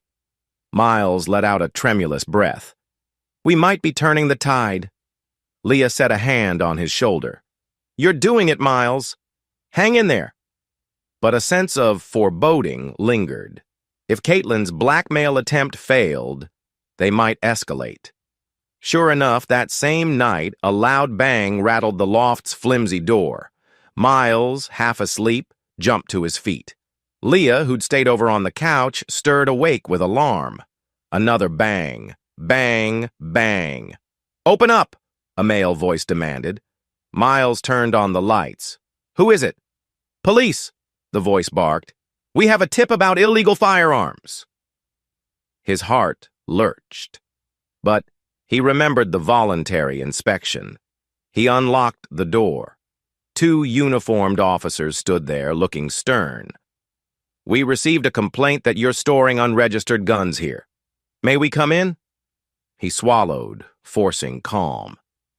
Yes, but I have an official document from 3 days ago verifying no contraband was present. Let me get it. One officer frowned. We still need to do our own search. Step aside, please. Miles stepped back, motioning Leah to remain calm. The officers scanned the small loft thoroughly, peering under the bed, opening the single closet, rifling through the kitchen cabinets. Another officer arrived, checking the windows. They found nothing. At last, the lead officer said, We see no firearms. This aligns with your affidavit. We'll note the search as negative. Sorry for the disturbance. Miles exhaled, relief washing over him. I'd like a copy of your report. The officer nodded. We'll finalize it at the station. Should be available tomorrow. They left politely, though one looked slightly irritated. Perhaps they realized someone had fed them a false tip. Leah approached Miles, voice shaking with relief.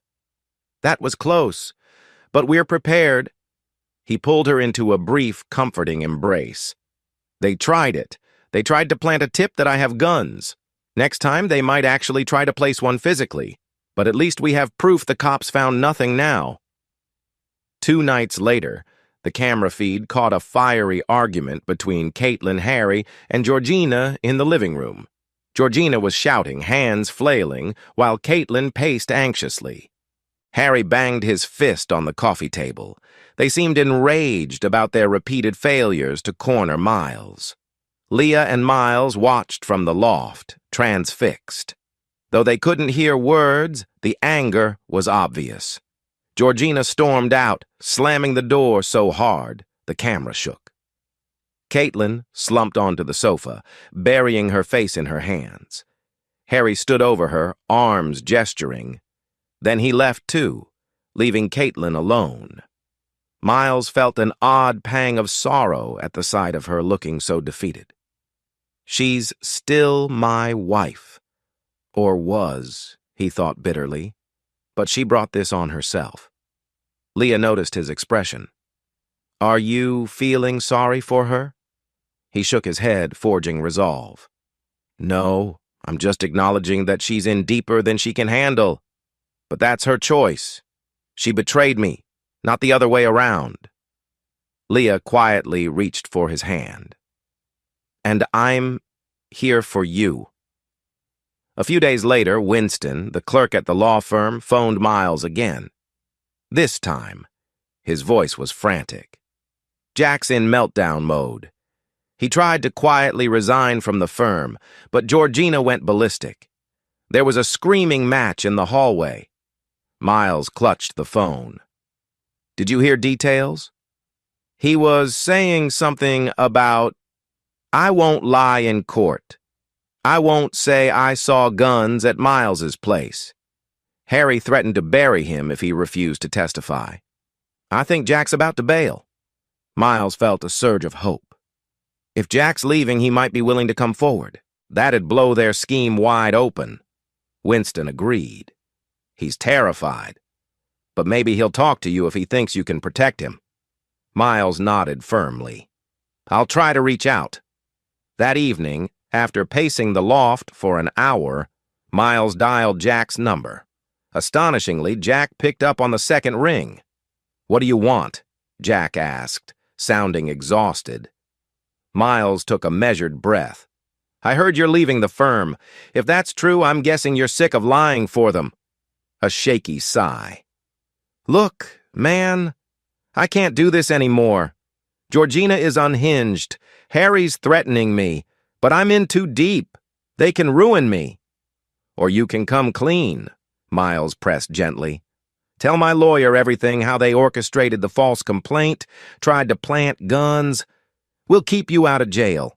Rosita's good at negotiating immunities. Jack paused a long time. I'm not the mastermind. They forced me. Caitlin and Georgina cooked up the scheme. Harry made the connections. I just handled some documents. But if they find out I snitched, they'll ruin my reputation. Miles softened his tone. Your reputation's already on shaky ground if you keep abetting them. The best path is to salvage your conscience. Keep your job prospects open. No decent firm wants a liar on record. Jack let out a broken laugh. You're probably right. Another pause. Fine. I'll talk to your lawyer, but only if you promise I'll be protected. Miles's heart soared. Yes, I promise. Meet me tomorrow at that same Riverside Cafe at 10 a.m. This time, come alone, please. A beat of silence. Okay, I'll be there. All night, Miles barely slept. Leah stayed up with him, sipping tea, discussing every possible angle. What if Georgina or Harry intercept him again? She worried.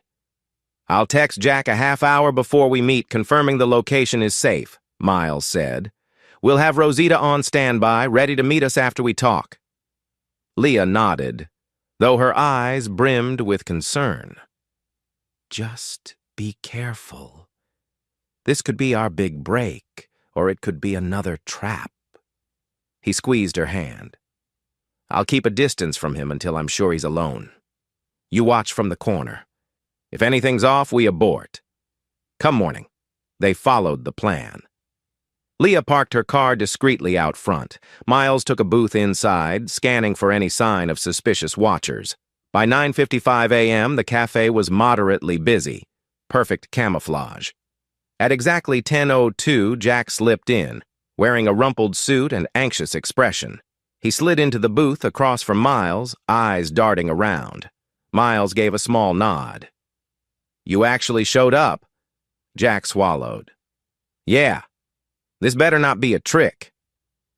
Miles held up his hands. No trick. Let's just talk. My phone is recording. I want a statement from you that details how Caitlin, Georgina, and Harry conspired to frame me. Then I'll get you in touch with Rosita for formal affidavits. She can negotiate immunity if you testify." Jack looked ill, but determined. "All right," he breathed. He began to speak, voice low, describing step by step how the group devised the false smuggling narrative, drafted bogus affidavits, planned to plant firearms, and aimed to corner Miles into signing over the house and Jim. Miles's phone camera captured every word.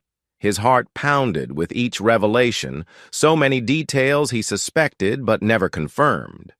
Jack named specific dates, meetings, how Georgina orchestrated much of the dirty work, and how Caitlin pushed to finalize the plan quickly before Miles could secure more legal defenses. When he finished, Jack slumped, looking almost relieved. "God, I've been carrying that around for months. They said it would be easy, that you'd buckle." Miles exhaled, placing a hand on Jack's shoulder. "Thank you. You've done the right thing. Now, we'll have Rosita file a witness statement. You'll be under her guidance." Jack nodded, trembling. "I need out. I just want out." Miles motioned to the cafe waitress, ordering 2 coffees to buy them a few extra minutes. As they waited, Jack's phone buzzed. He glanced at the screen and paled. "It's Harry." Miles inhaled. "Don't pick up." Jack let it ring out. Moments later, a text popped up, presumably from Harry. "Where the hell are you? You better not be doing anything stupid." Jack showed it to Miles. "They suspect something, but they have no proof. I'll vanish after this. I'll stay with a friend outside the city." Miles nodded, heart pounding. "Good plan. We can set up your formal statement with Rosita by tomorrow morning. Then it's official." They parted ways outside the cafe, a curt handshake. Jack looked as if a massive weight had been lifted off his shoulders, though fear still haunted his eyes. Miles walked away, adrenaline coursing. "Now we have a star witness." Miles drove straight to Rosita's office with Leah trailing behind. They rushed in, where Rosita was meeting a client. Once free, she took them into a small conference room. Miles excitedly played back the phone video, Rosita's face lit with triumph. "Incredible. Jack's direct testimony is gold. I can file an emergency motion to dismiss the charges, citing perjury from the other side, and we can open a criminal probe on them." Leah clasped her hands, relief shining. "So this is enough to exonerate Miles?" Rosita nodded. "Absolutely. The judge will see how they fabricated the story. Once Jack signs a sworn affidavit or testifies in a hearing, the conspiracy is basically confirmed. We can push for them to be indicted for filing false statements." Miles exhaled, feeling an immense burden lift from his shoulders. "It's not over yet. They won't go down without a fight." Rosita gave a wry smile. "True, but this is the biggest blow you could strike. They can't bury Jack's statement if he stands by it. They set an appointment for the next day to finalize Jack's affidavit. Rosita would request special protection for him as a cooperating witness. That evening, Miles and Leah returned to the loft, physically exhausted but mentally hopeful. They shared a simple dinner, instant ramen, and a couple of beers. Leah stared at him across the tiny table, her eyes carrying relief. "I never thought I'd see you so close to vindication." He mustered a small smile. "I almost forgot what hope felt like." They clinked their beer cans. A comfortable silence settled, overshadowed by the knowledge that Caitlin and her partners might retaliate once they realized Jack was turning. After dinner, they watched a mindless TV show for a bit, though neither truly paid attention. Eventually, Leah dozed off on the sofa.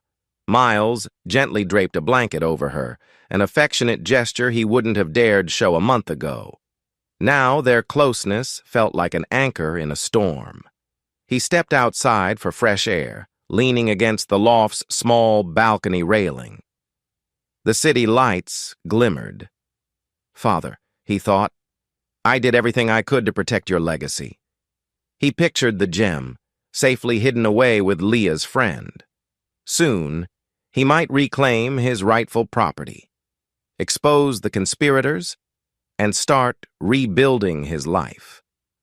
But a twinge of sadness lingered over Caitlin memories of how they once laughed, dreamed, planned a bright future. That woman is gone, he reminded himself. She chose betrayal, so she'll face the consequences. The night air was cool, a gentle breeze ruffling his hair. He closed his eyes, letting tension slip away, preparing mentally for the final showdown. Tomorrow, once Jack's affidavit was filed, the conspirators would face the beginning of their end.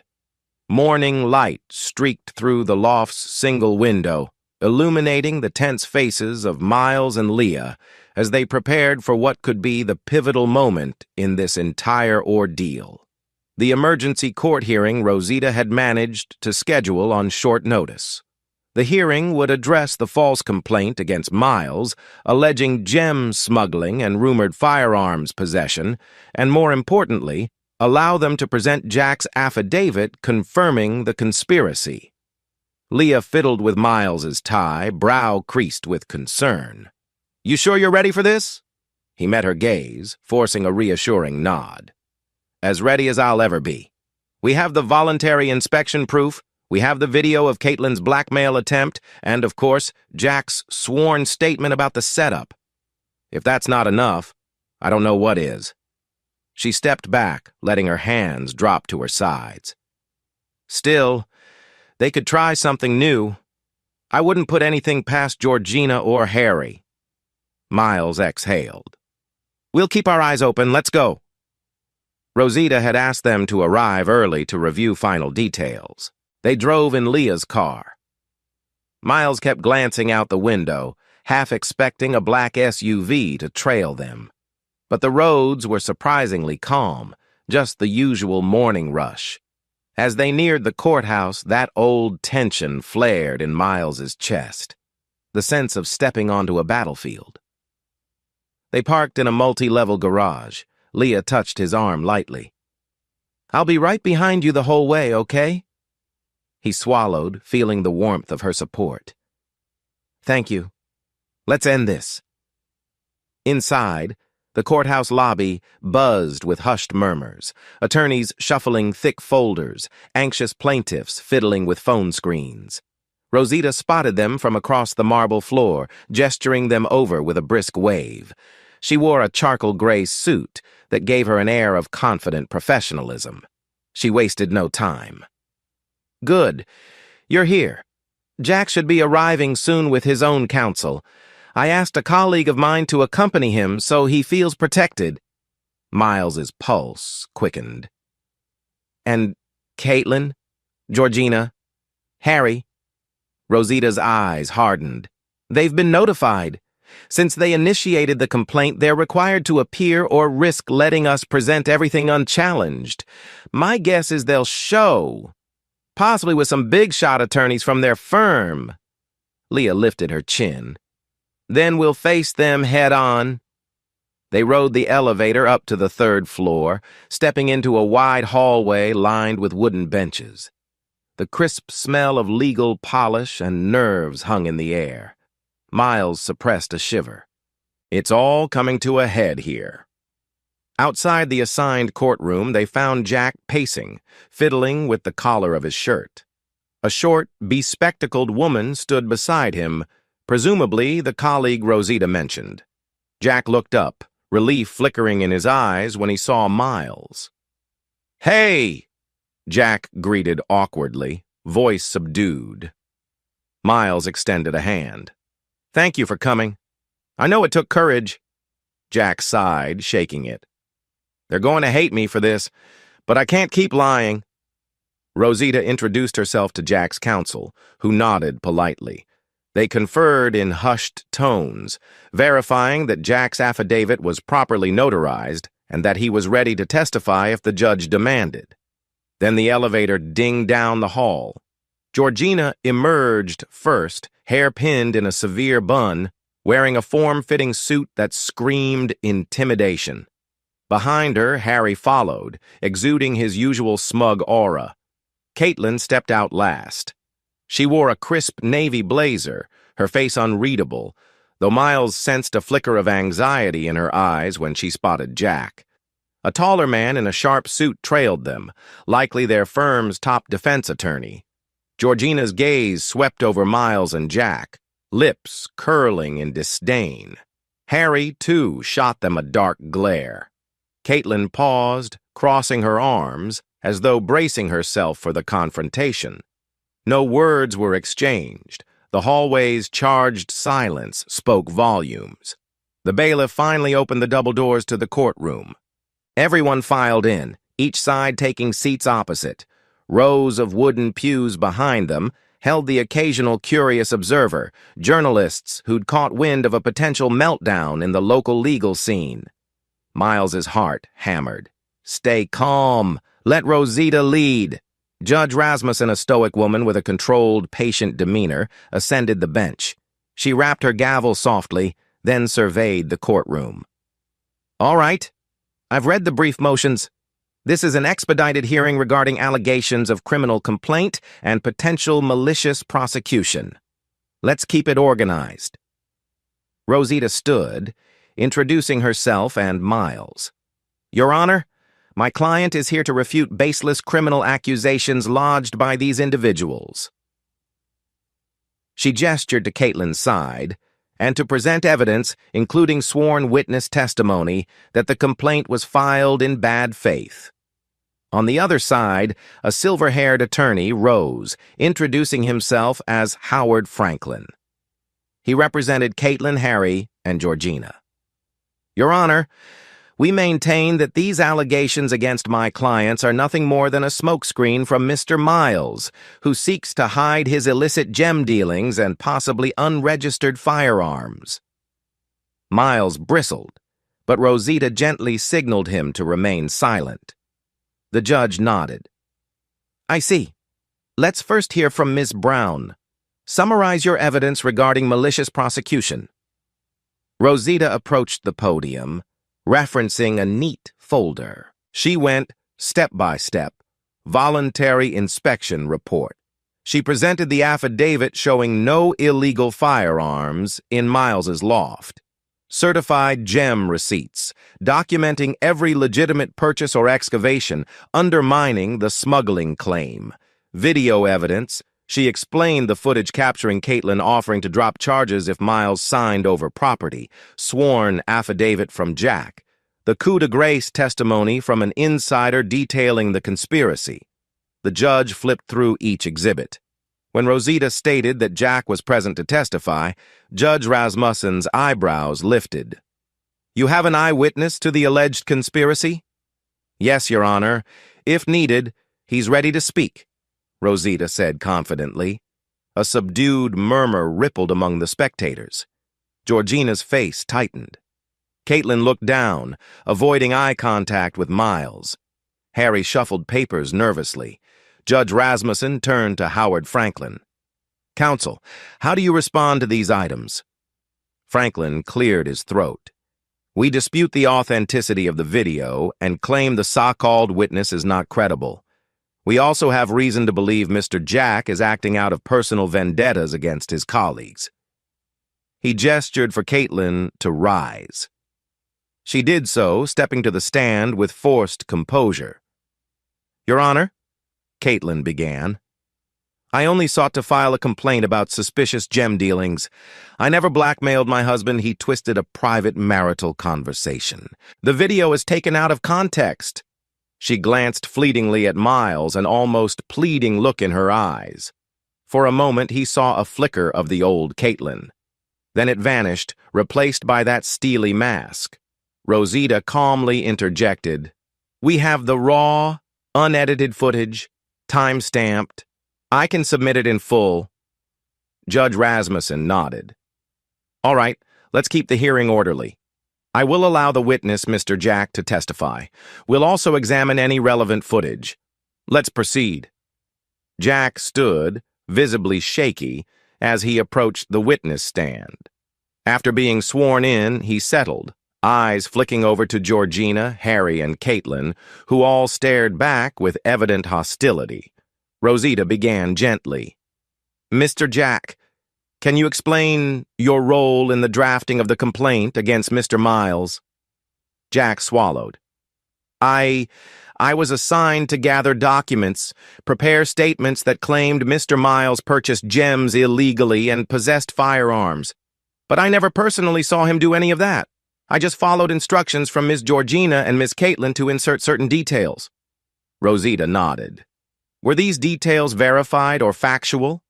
He grimaced. No, they were not verified. I asked for proof, but Georgina said to trust her. And Caitlin insisted it was legally strategic to paint Miles as a criminal. She said it would force him to settle marital disputes on favorable terms. A ripple of shock coursed through the courtroom. Caitlin shifted uncomfortably, eyes downcast. Rosita continued. You also mention attempts to plant unregistered firearms in Mr. Miles's possessions, correct? Jack's voice shook. Yes. The plan was that once the complaint was filed, we'd tip the police to search his place. If we had placed a weapon there, it would confirm the complaint in law enforcement's eyes.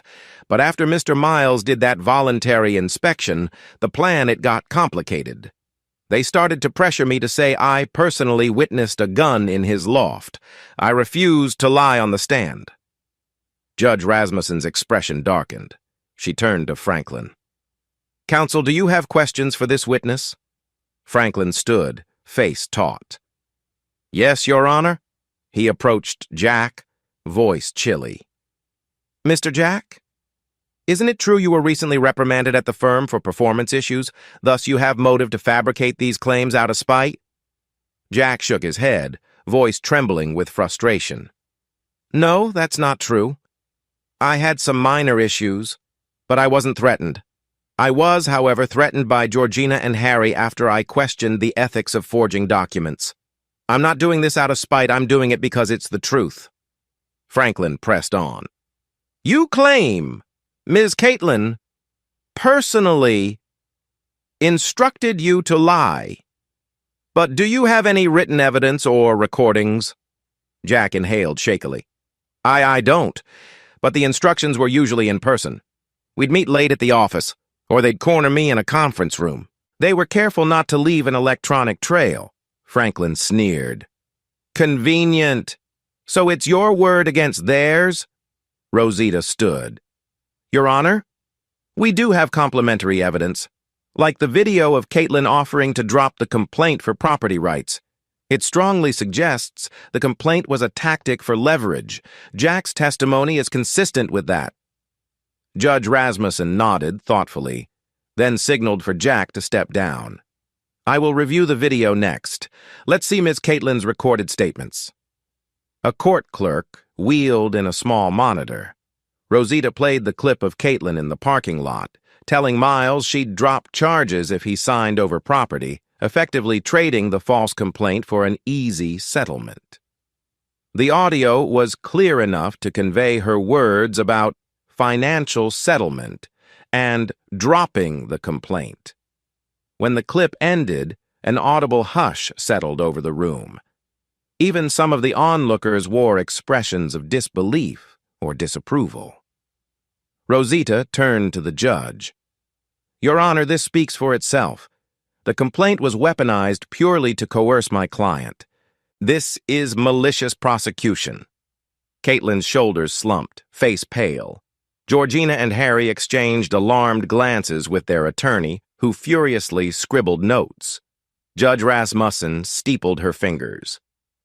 I've seen enough to raise serious questions about the validity of the complaint. Ms. Caitlin, do you wish to respond to that video content? Caitlin stood slowly, trembling. Your Honor, my words were taken out of context.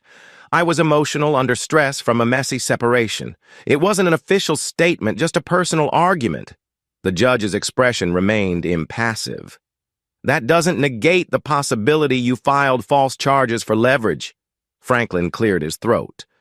We maintain the gem dealings remain suspicious, but if the court feels the complaint was improperly motivated, we can—" The judge cut him off. "Motivated by blackmail, it seems. I'm inclined to dismiss the complaint and consider further action. But let me finalize after a short recess." She banged the gavel.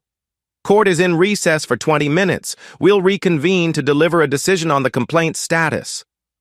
Everyone spilled into the hallway. Georgina stormed up to Jack, hissing, "You lying traitor! You think you can just walk away from this?" He shrank back, face pale.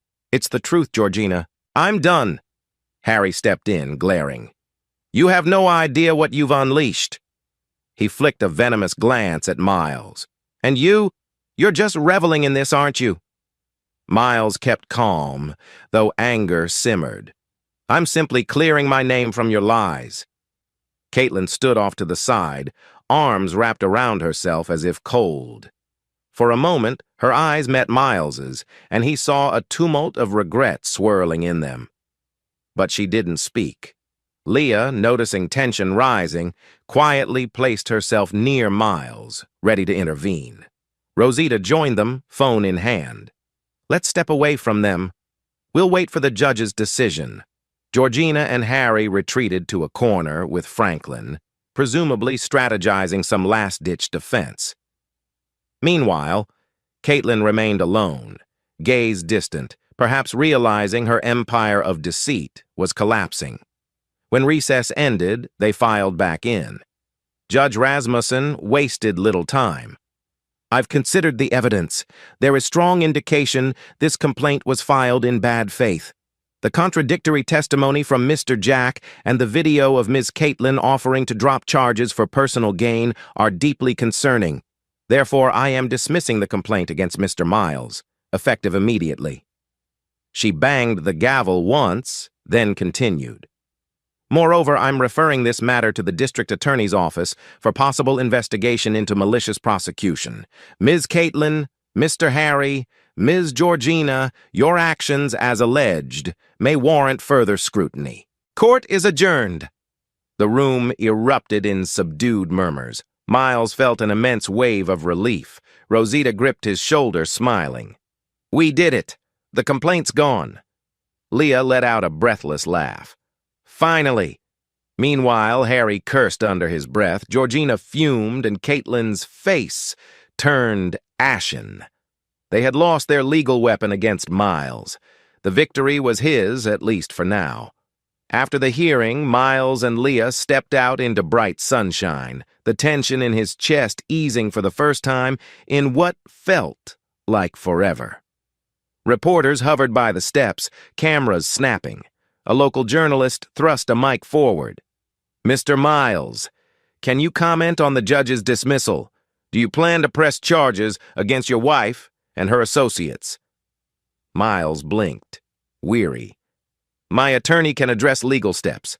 Right now, I'm just grateful the truth came out." Rosita spoke to the press with measured composure. Leah stood by, a supportive presence.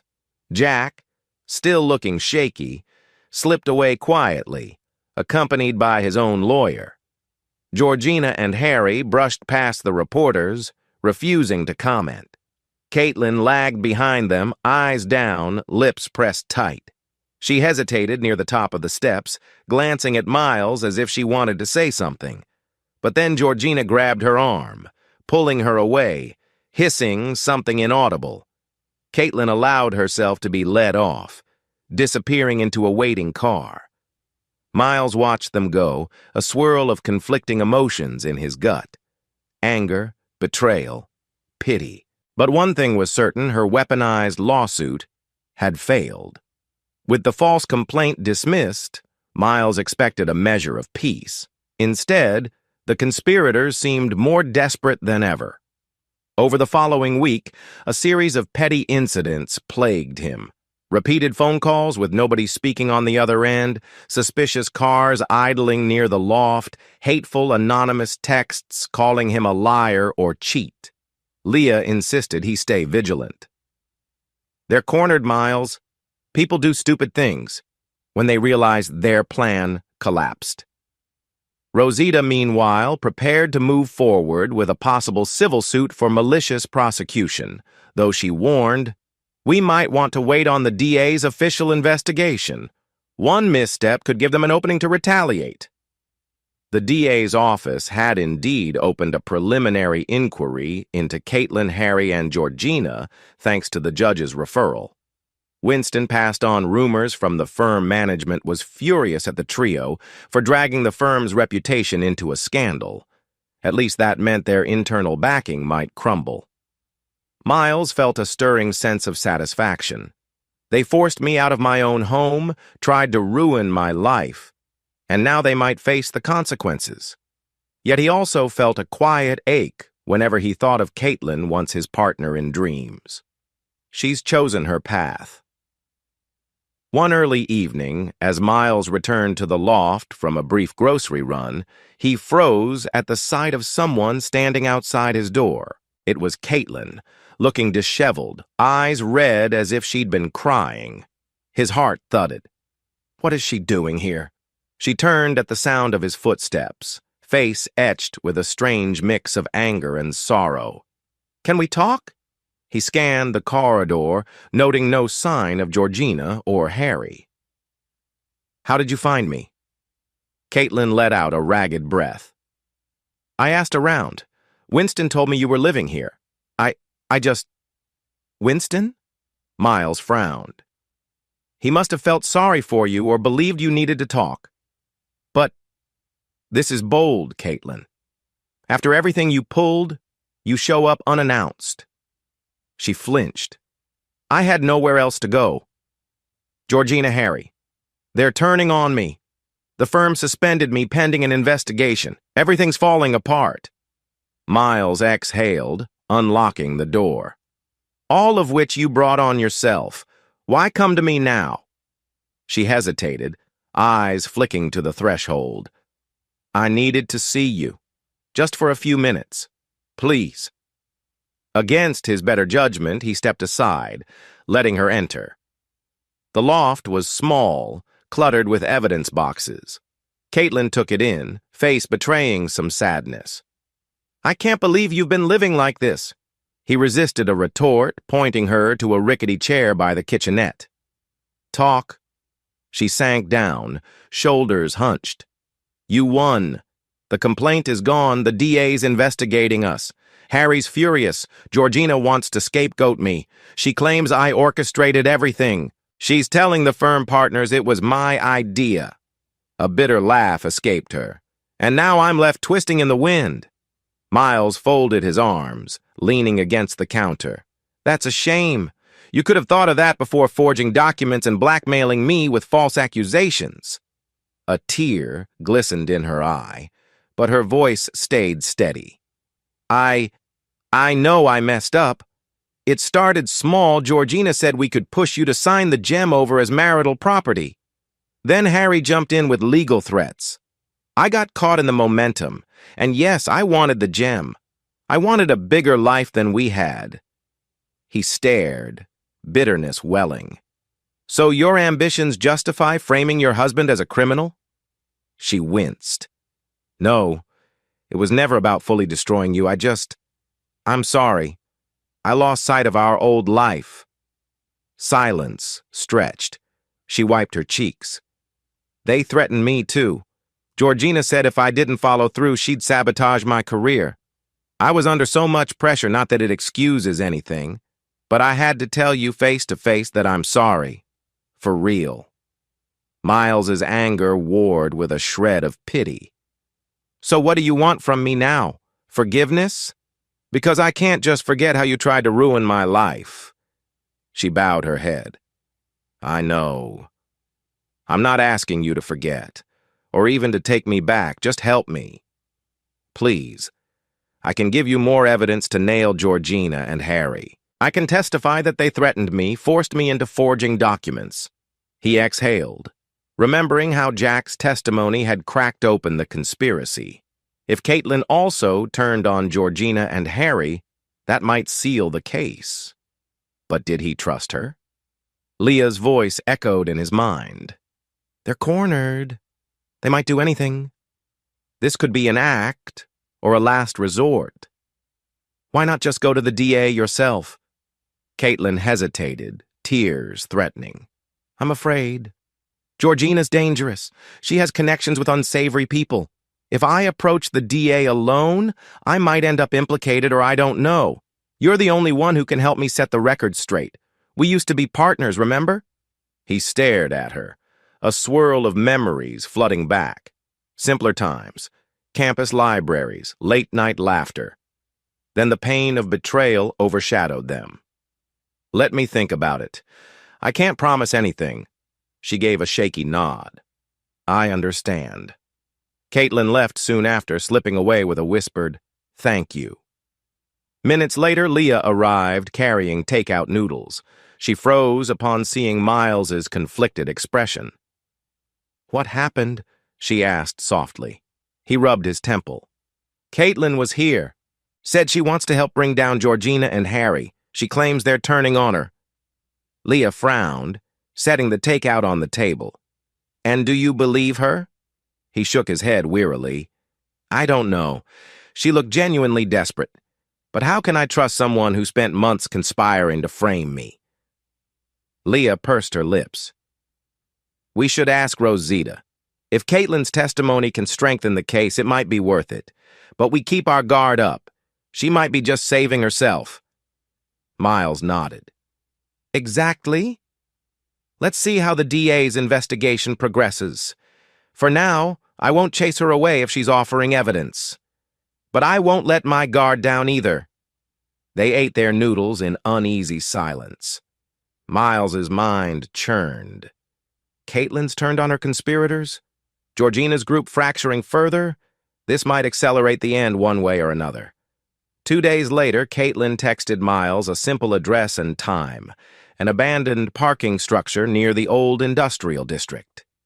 She wrote, I have documents. Meet me at 7 p.m. Come alone. Leah was vehemently against him going alone. That's just too risky, Miles. I'll stay hidden or at least keep watch from a distance. He didn't argue. Fine. Let's do it carefully. She claims she has evidence. If it's real, it could confirm Georgina's role. By dusk, they arrived at the dilapidated parking structure. The setting sun cast long shadows among broken concrete pillars. It felt eerily quiet, the distant hum of traffic the only background noise. Leah parked a block away. Miles walked in, phone discreetly recording. He spotted Caitlin leaning against a graffiti-splashed wall, clutching a manila folder. She flinched at his approach, then nodded in acknowledgement. You came, she murmured, voice taut. He stopped a few feet away. Let's see the documents. She inhaled, holding out the folder. It's copies of internal memos from Georgina, emails referencing the plan to discredit you and orchestrate the gem's transfer of ownership. I managed to snag them from our firm's archived system. They're not official. Georgina tried to keep them hush-hush, but they tie her to the scheme. Miles eyed the folder. Why not bring them to the DA directly? I will, but I wanted you to see them first. Prove I'm serious about cooperating, she said softly.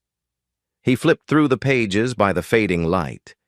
Indeed, there were references to Miles's gem, potential fake invoices, and instructions on ensuring local law enforcement is convinced. Enough to show Georgina's direct involvement. He blew out a breath. This is damaging. Could help the DA build a solid conspiracy case. Caitlin nodded, a flicker of relief in her eyes.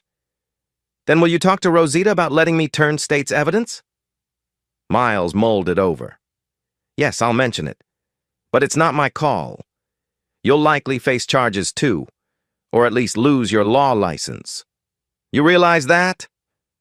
She swallowed, tears glistening. I'd rather face that than Georgina's revenge. Or watch them keep going after you. I'm done with this madness. I can't live with the guilt or the fear. For a moment, they shared a silence charged with old memories. The sky overhead was streaked with orange and pink, the sun dipping below the horizon. Miles felt an ache in his chest. How did we end up here? Suddenly, footsteps echoed. They both jerked around. Out of the shadows stepped Georgina, face set in a furious scowl. A second figure emerged, Harry, equally livid. Caitlin let out a sharp gasp, stepping back. "What are you doing here?" Georgina lifted a small pistol, pointing it at them, eyes dark with rage. "I should ask you the same question, traitor." Miles's heart slammed in his chest. He instinctively moved in front of Caitlin, adrenaline surging. Damn, we should have known they'd tail her. Harry stood beside Georgina, a sneer twisting his mouth. "You think we wouldn't notice you rifling through old files, Caitlin, or that we wouldn't track your texts?"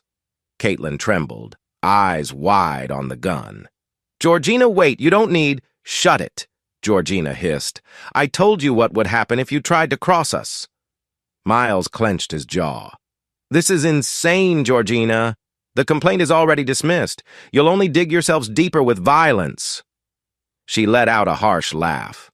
"I don't care. My career is ruined anyway. I'm not going down alone." Harry stepped forward, scanning the perimeter. "Where's your friend Leah? The loyal sidekick? She around?"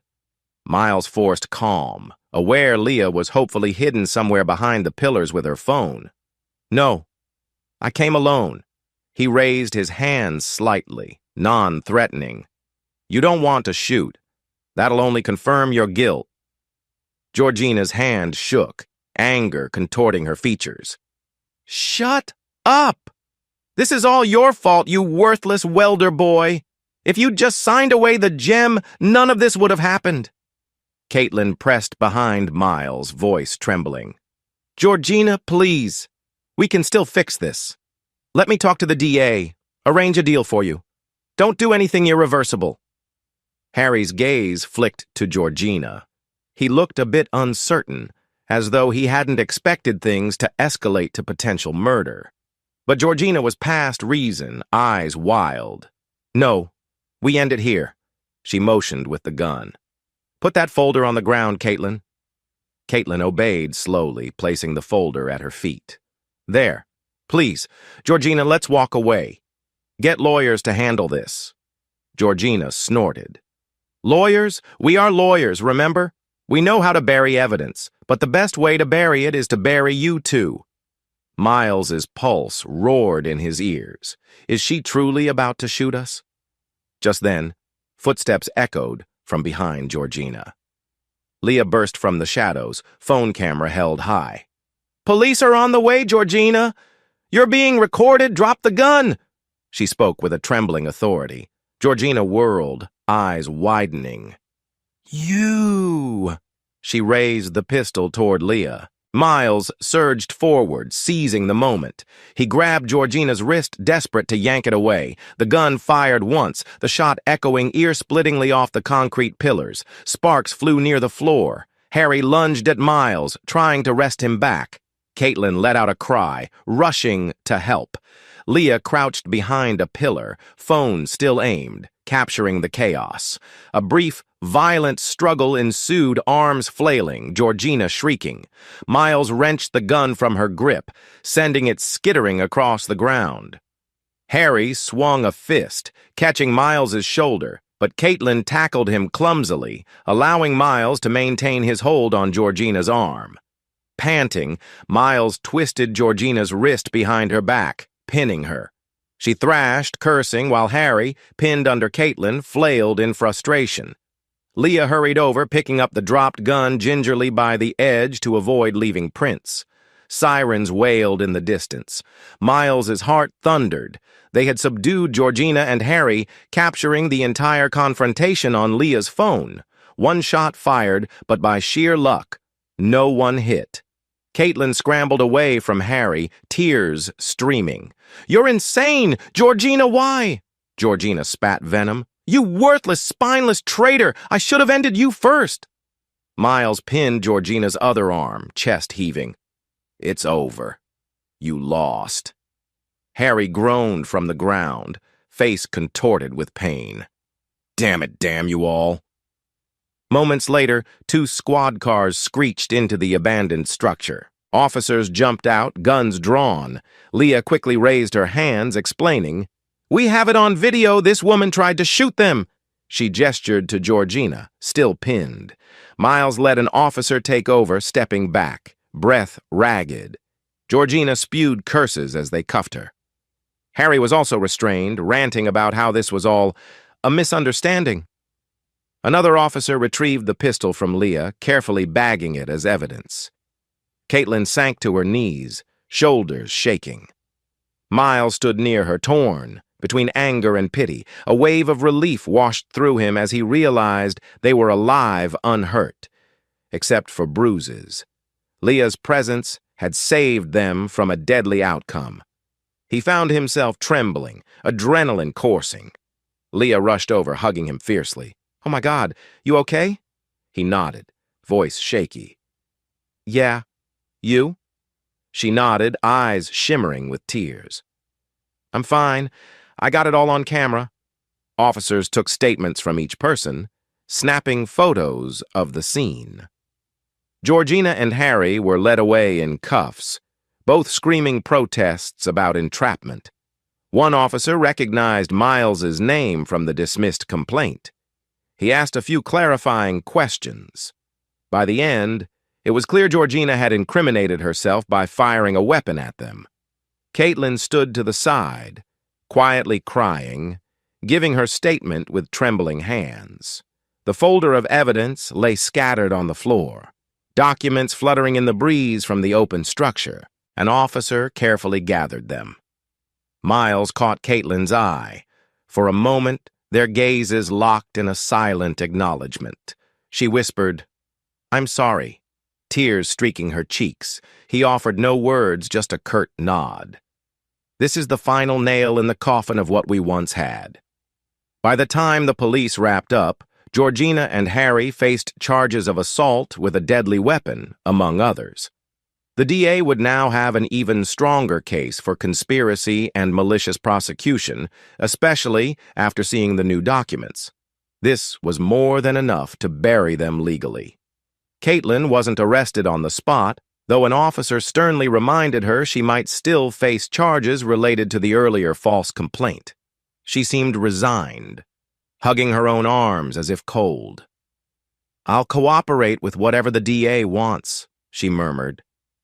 Leah gently pulled Miles aside, whispering, "We should go. Let the cops do their job." He nodded. "Yeah, let's leave them to it."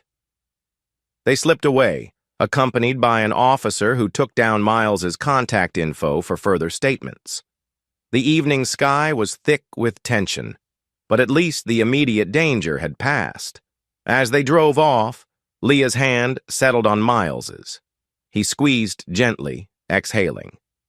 "It's truly over now." She managed a thin smile. "Feels like it." In the rearview mirror, flashing red and blue lights receded, fading into the city's night. The conspirators' final act of desperation had ended in their arrest. Miles felt a profound weight lift, replaced by exhaustion and a quiet sense of triumph. Days melted into a subdued calm after Georgina and Harry's dramatic arrest. The DA's office escalated the investigation, adding charges of attempted assault to the malicious prosecution case. Georgina faced the brunt, given she pulled the trigger. Harry, while not physically firing the gun, was complicit. Both had their futures in law practice effectively ruined. Caitlin was questioned extensively, though she was allowed to remain free on conditional bail, pending further decisions. Miles spent those days oscillating between the loft and occasional visits to the old house, which he was finally reclaiming. The gem, his father's cherished heirloom, remained safely hidden. He told Leah he might eventually bring it back to the house, once the dust settled. For now, he considered placing it in a high-security bank vault. Leah supported him, working behind the scenes to help gather all documents for the DA. Their synergy grew each day. But beneath that synergy lingered the question, What comes next for them as individuals? One cool morning, Miles decided to properly re-enter his old house. He wanted to clear out the remnants of Caitlin's involvement and reclaim what was his. With Leah by his side, he pulled up the driveway, noticing the lawn was overgrown, a few weeds sprouting along the walkway. He unlocked the front door, stepping in gingerly. Memories swirled. This was once a warm home, filled with love and ambition, but now it felt like a husk, everything tainted by betrayal. Dust motes drifted in the sunlight, seeping through half-drawn curtains. Leah touched his shoulder softly. "You okay?" He nodded, though sadness lanced him. "Yeah, just remembering how it used to be." They spent hours collecting leftover documents, clothes Caitlin had abandoned, old photos that made Miles's chest tighten. Some pictures showed them laughing on a college campus or celebrating her first law firm acceptance. He packed them in a box, unsure if he'd ever want to look at them again. Leah found a small notebook with doodles and half-baked ideas for future renovations they'd once planned. She handed it to Miles, who skimmed it with a hollow smile. "We were so naive. Thought we'd build a big back patio, maybe a workshop extension for me to do my gem cutting at home." She offered a sympathetic expression.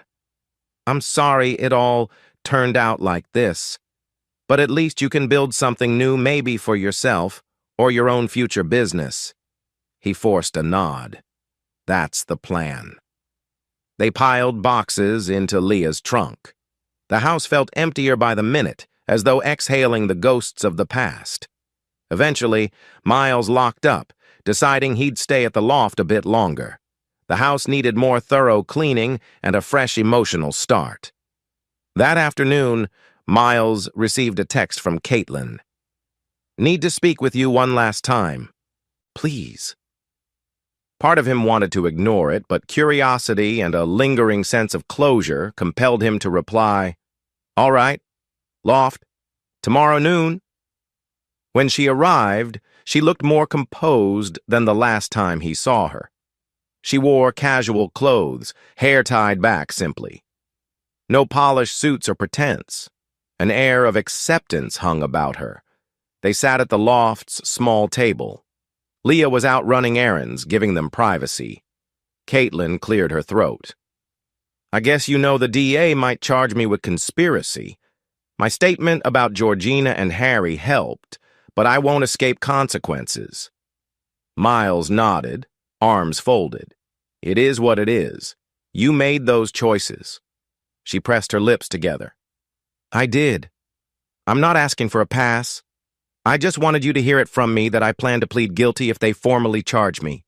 I can't keep lying. At least I can show remorse." He studied her, searching for sincerity. "Do you truly feel remorse or just fear prison?" Her eyes shone with tears. "Both. But I can't deny I hurt you. I betrayed everything we built. I see that now and it kills me. I let greed and ambition consume me."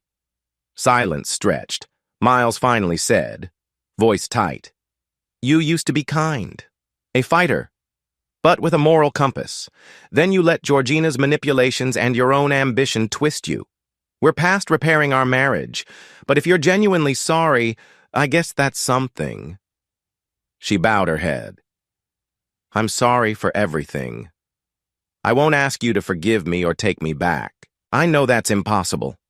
I just wanted you to know I'm ready to face what I deserve." He nodded slowly. "Then face it. Maybe in time you'll find a new path." Caitlin exhaled shakily. "The DA said if I fully cooperate, I might get a lighter sentence or probation. I told them I'll do it. I'll testify against Georgina and Harry in the malicious prosecution case and the assault case. My law license will probably be suspended or revoked. But it's fair." Miles closed his eyes, releasing a breath.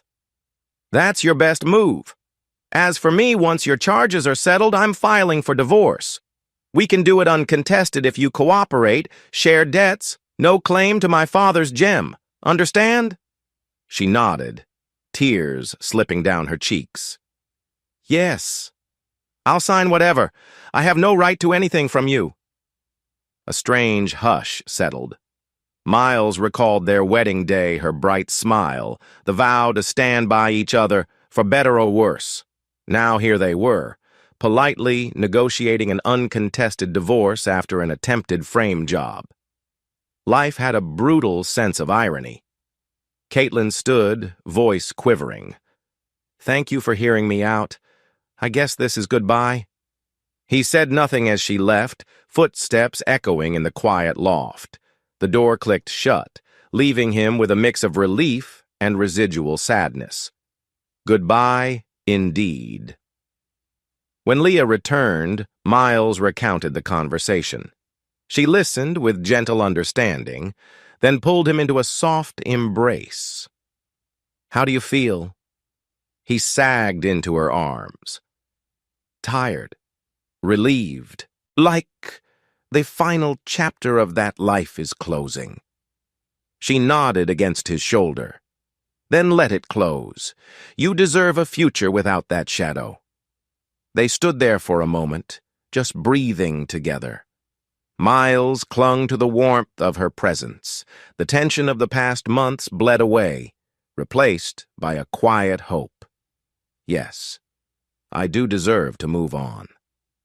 Over the next few weeks, the DA's office formalized charges. Georgina faced the harshest counts: attempted assault with a deadly weapon, conspiracy to commit malicious prosecution, possible disbarment. Harry was charged with aiding and abetting. Caitlin, as an accomplice, was offered a plea deal: testify fully, surrender her license, and serve probation instead of prison time. Rosita kept Miles updated.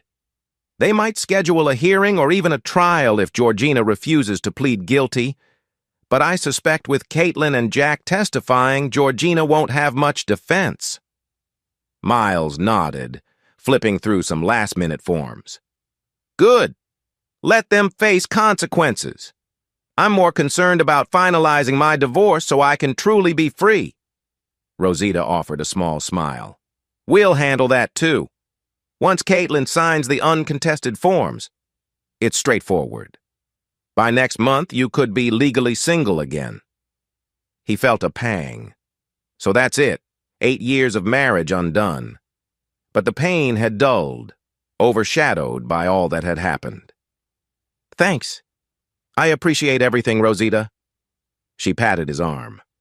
"You've come a long way, Miles. Soon you can start fresh."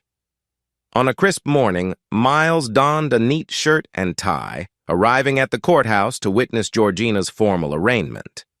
Leah accompanied him, standing as silent support.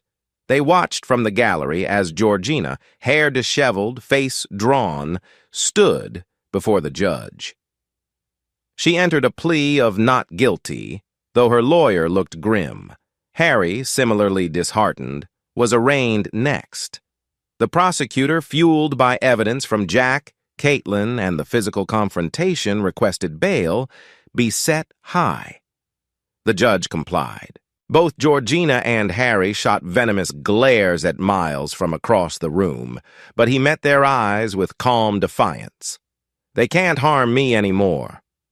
Caitlin, standing off to the side as a cooperating witness, avoided Miles's gaze entirely. After the brief hearing, the group dispersed. Georgina was led away, bondsman trailing.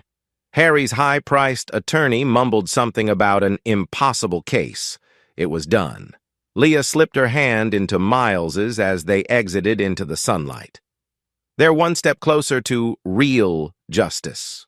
He squeezed her hand. "Yes. And I'm one step closer to closure." Weeks flowed into a calmer, steadier rhythm.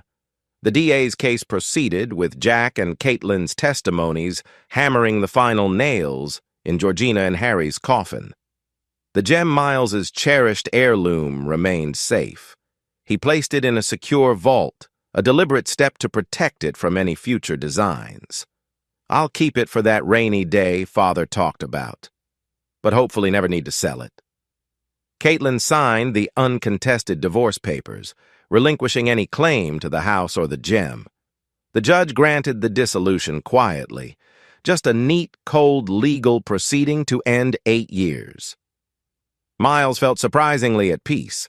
He'd done his mourning in the heat of the battle. Now there was only acceptance. Leah, who had stuck with him through every dark moment, quietly moved some of her belongings into the old house as they began renovating it anew, filling it with fresh memories. They pulled up old carpets, painted walls in warm hues, and cleared the yard of weeds. Each day spent restoring it felt like reclaiming a piece of Miles's battered soul. One Saturday, they decided on a symbolic gesture, a bonfire in the backyard to dispose of old, painful items, duplicates of the forged documents, leftover wedding pictures that Miles felt no attachment to, and other physical reminders of the bitter betrayal. They invited Rosita, Jack, and a couple of supportive friends as witnesses. It was less of a party and more of a quiet release. Jack came looking healthier, calmer. He told them he'd landed a new job at a small legal firm outside the city, one that valued honesty over cutthroat tactics. Rosita joined them briefly, hugging Miles. "You deserve this fresh start." As dusk settled, they piled the documents into a metal drum. Jack lit a match, dropping it in. Flames flickered, illuminating their faces. Miles watched old illusions curl and turn to ash. Caitlin's presence was absent, but her hold over his life was fading with each crackle of the fire. Leah stood beside him, lacing her fingers with his. The warm glow of the bonfire reflected in her eyes.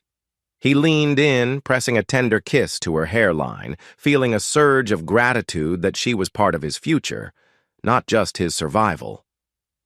A few weeks after the bonfire, Miles received an envelope from the State Corrections Department. Inside was a letter from Georgina, scrawled in angry script, cursing him and blaming everyone but herself. He sighed, scanning the vitriol, then tossed it aside. She's got years behind bars to reflect on her hatred. Harry, indicted on lesser charges, still faced a potential prison term or heavy fines.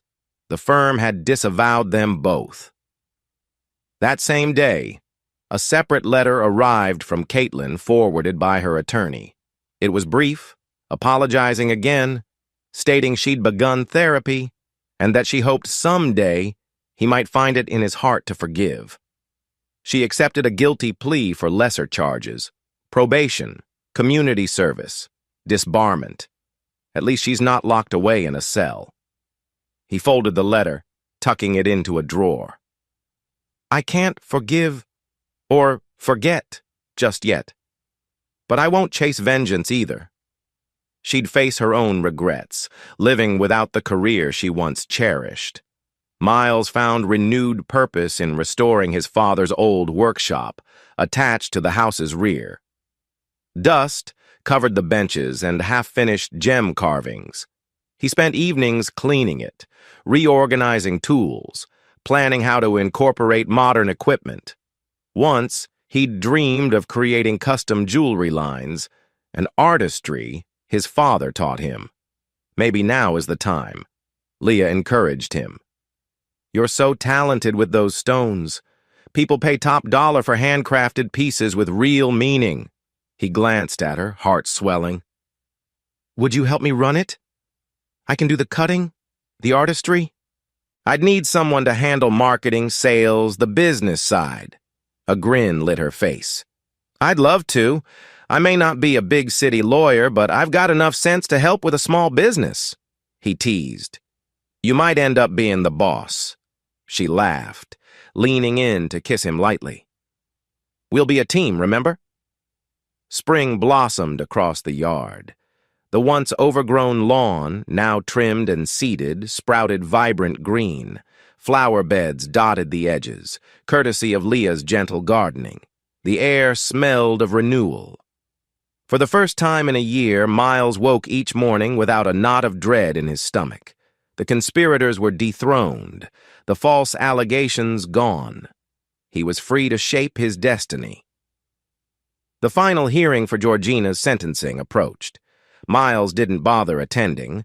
Rosita informed him Georgina received a multi-year prison term.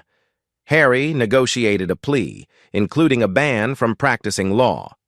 Caitlin quietly served her probation terms and mandatory community service at a local charity. Miles heard she was volunteering to help families in need, perhaps trying to redeem herself in some way. He rarely thought about her with bitterness now. Instead, he focused on the present, on forging a new life from the rubble. The gem, locked in a high-security deposit box, stood as a testament to perseverance, not just an object of greed. One evening, with renovations complete, Miles hosted a small housewarming gathering. Rosita, Jack, Leah, Winston, and a few close friends arrived, marveling at how cozy the place felt now. Warm lights glowed in the living room, the walls painted a soothing shade of pale yellow. Framed pictures of nature scenes replaced wedding portraits that once hung there. Leah served homemade sangria, while Miles grilled burgers in the newly renovated backyard. Music played softly, laughter rising among the group. For a moment he stepped aside, watching from the edges. This is what normalcy feels like. Friends, safety, happiness. Jack, sipping a soda, sidled up to Miles. "Thanks for inviting me," he said quietly, "and for letting me do the right thing. I almost bailed, but you believed I could come clean." Miles clapped him on the shoulder. "I appreciate you telling the truth. Not easy, but it helped end all this. Best of luck at your new firm." Jack nodded. "I'll do better this time. I learned my lesson about cutting corners." Rosita clinked a spoon against a glass, calling for attention. "I just want to raise a toast to Miles, a man who overcame a hellish betrayal and found a way to stay true to himself. May your next chapter be brighter than ever." They all lifted glasses, Miles with his water, Leah with sangria, and so forth, and toasted. Cheers echoed under the night sky. Miles felt a lump in his throat. Gratitude blossoming. As the evening wound down, guests trickled out, leaving Miles and Leah alone under the soft glow of backyard string lights. She looped her arms around his neck, stepping close. "Have you thought about the future?" she asked, voice tender. He brushed a strand of hair from her face. "In what sense?" She smiled softly. "Us. This house. That workshop you're planning. Maybe an entire brand you create. Do you want more? Like a real partnership in life?" His chest flooded with warmth. "I do. I want all of that. I never thought I'd be able to love again after everything, but you kept me going." She rose on tiptoes, pressing a gentle kiss to his lips.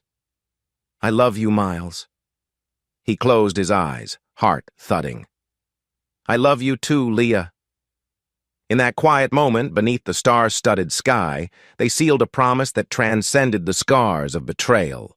A promise that life could indeed move forward with hope and genuine affection. A few weeks later, the final civil matter with the malicious prosecution lawsuit concluded swiftly. Georgina and Harry, via their attorneys, agreed to pay damages to Miles to avoid a drawn-out trial. He used the settlement money to upgrade the workshop, buy quality gem-cutting tools, and invest in an online storefront.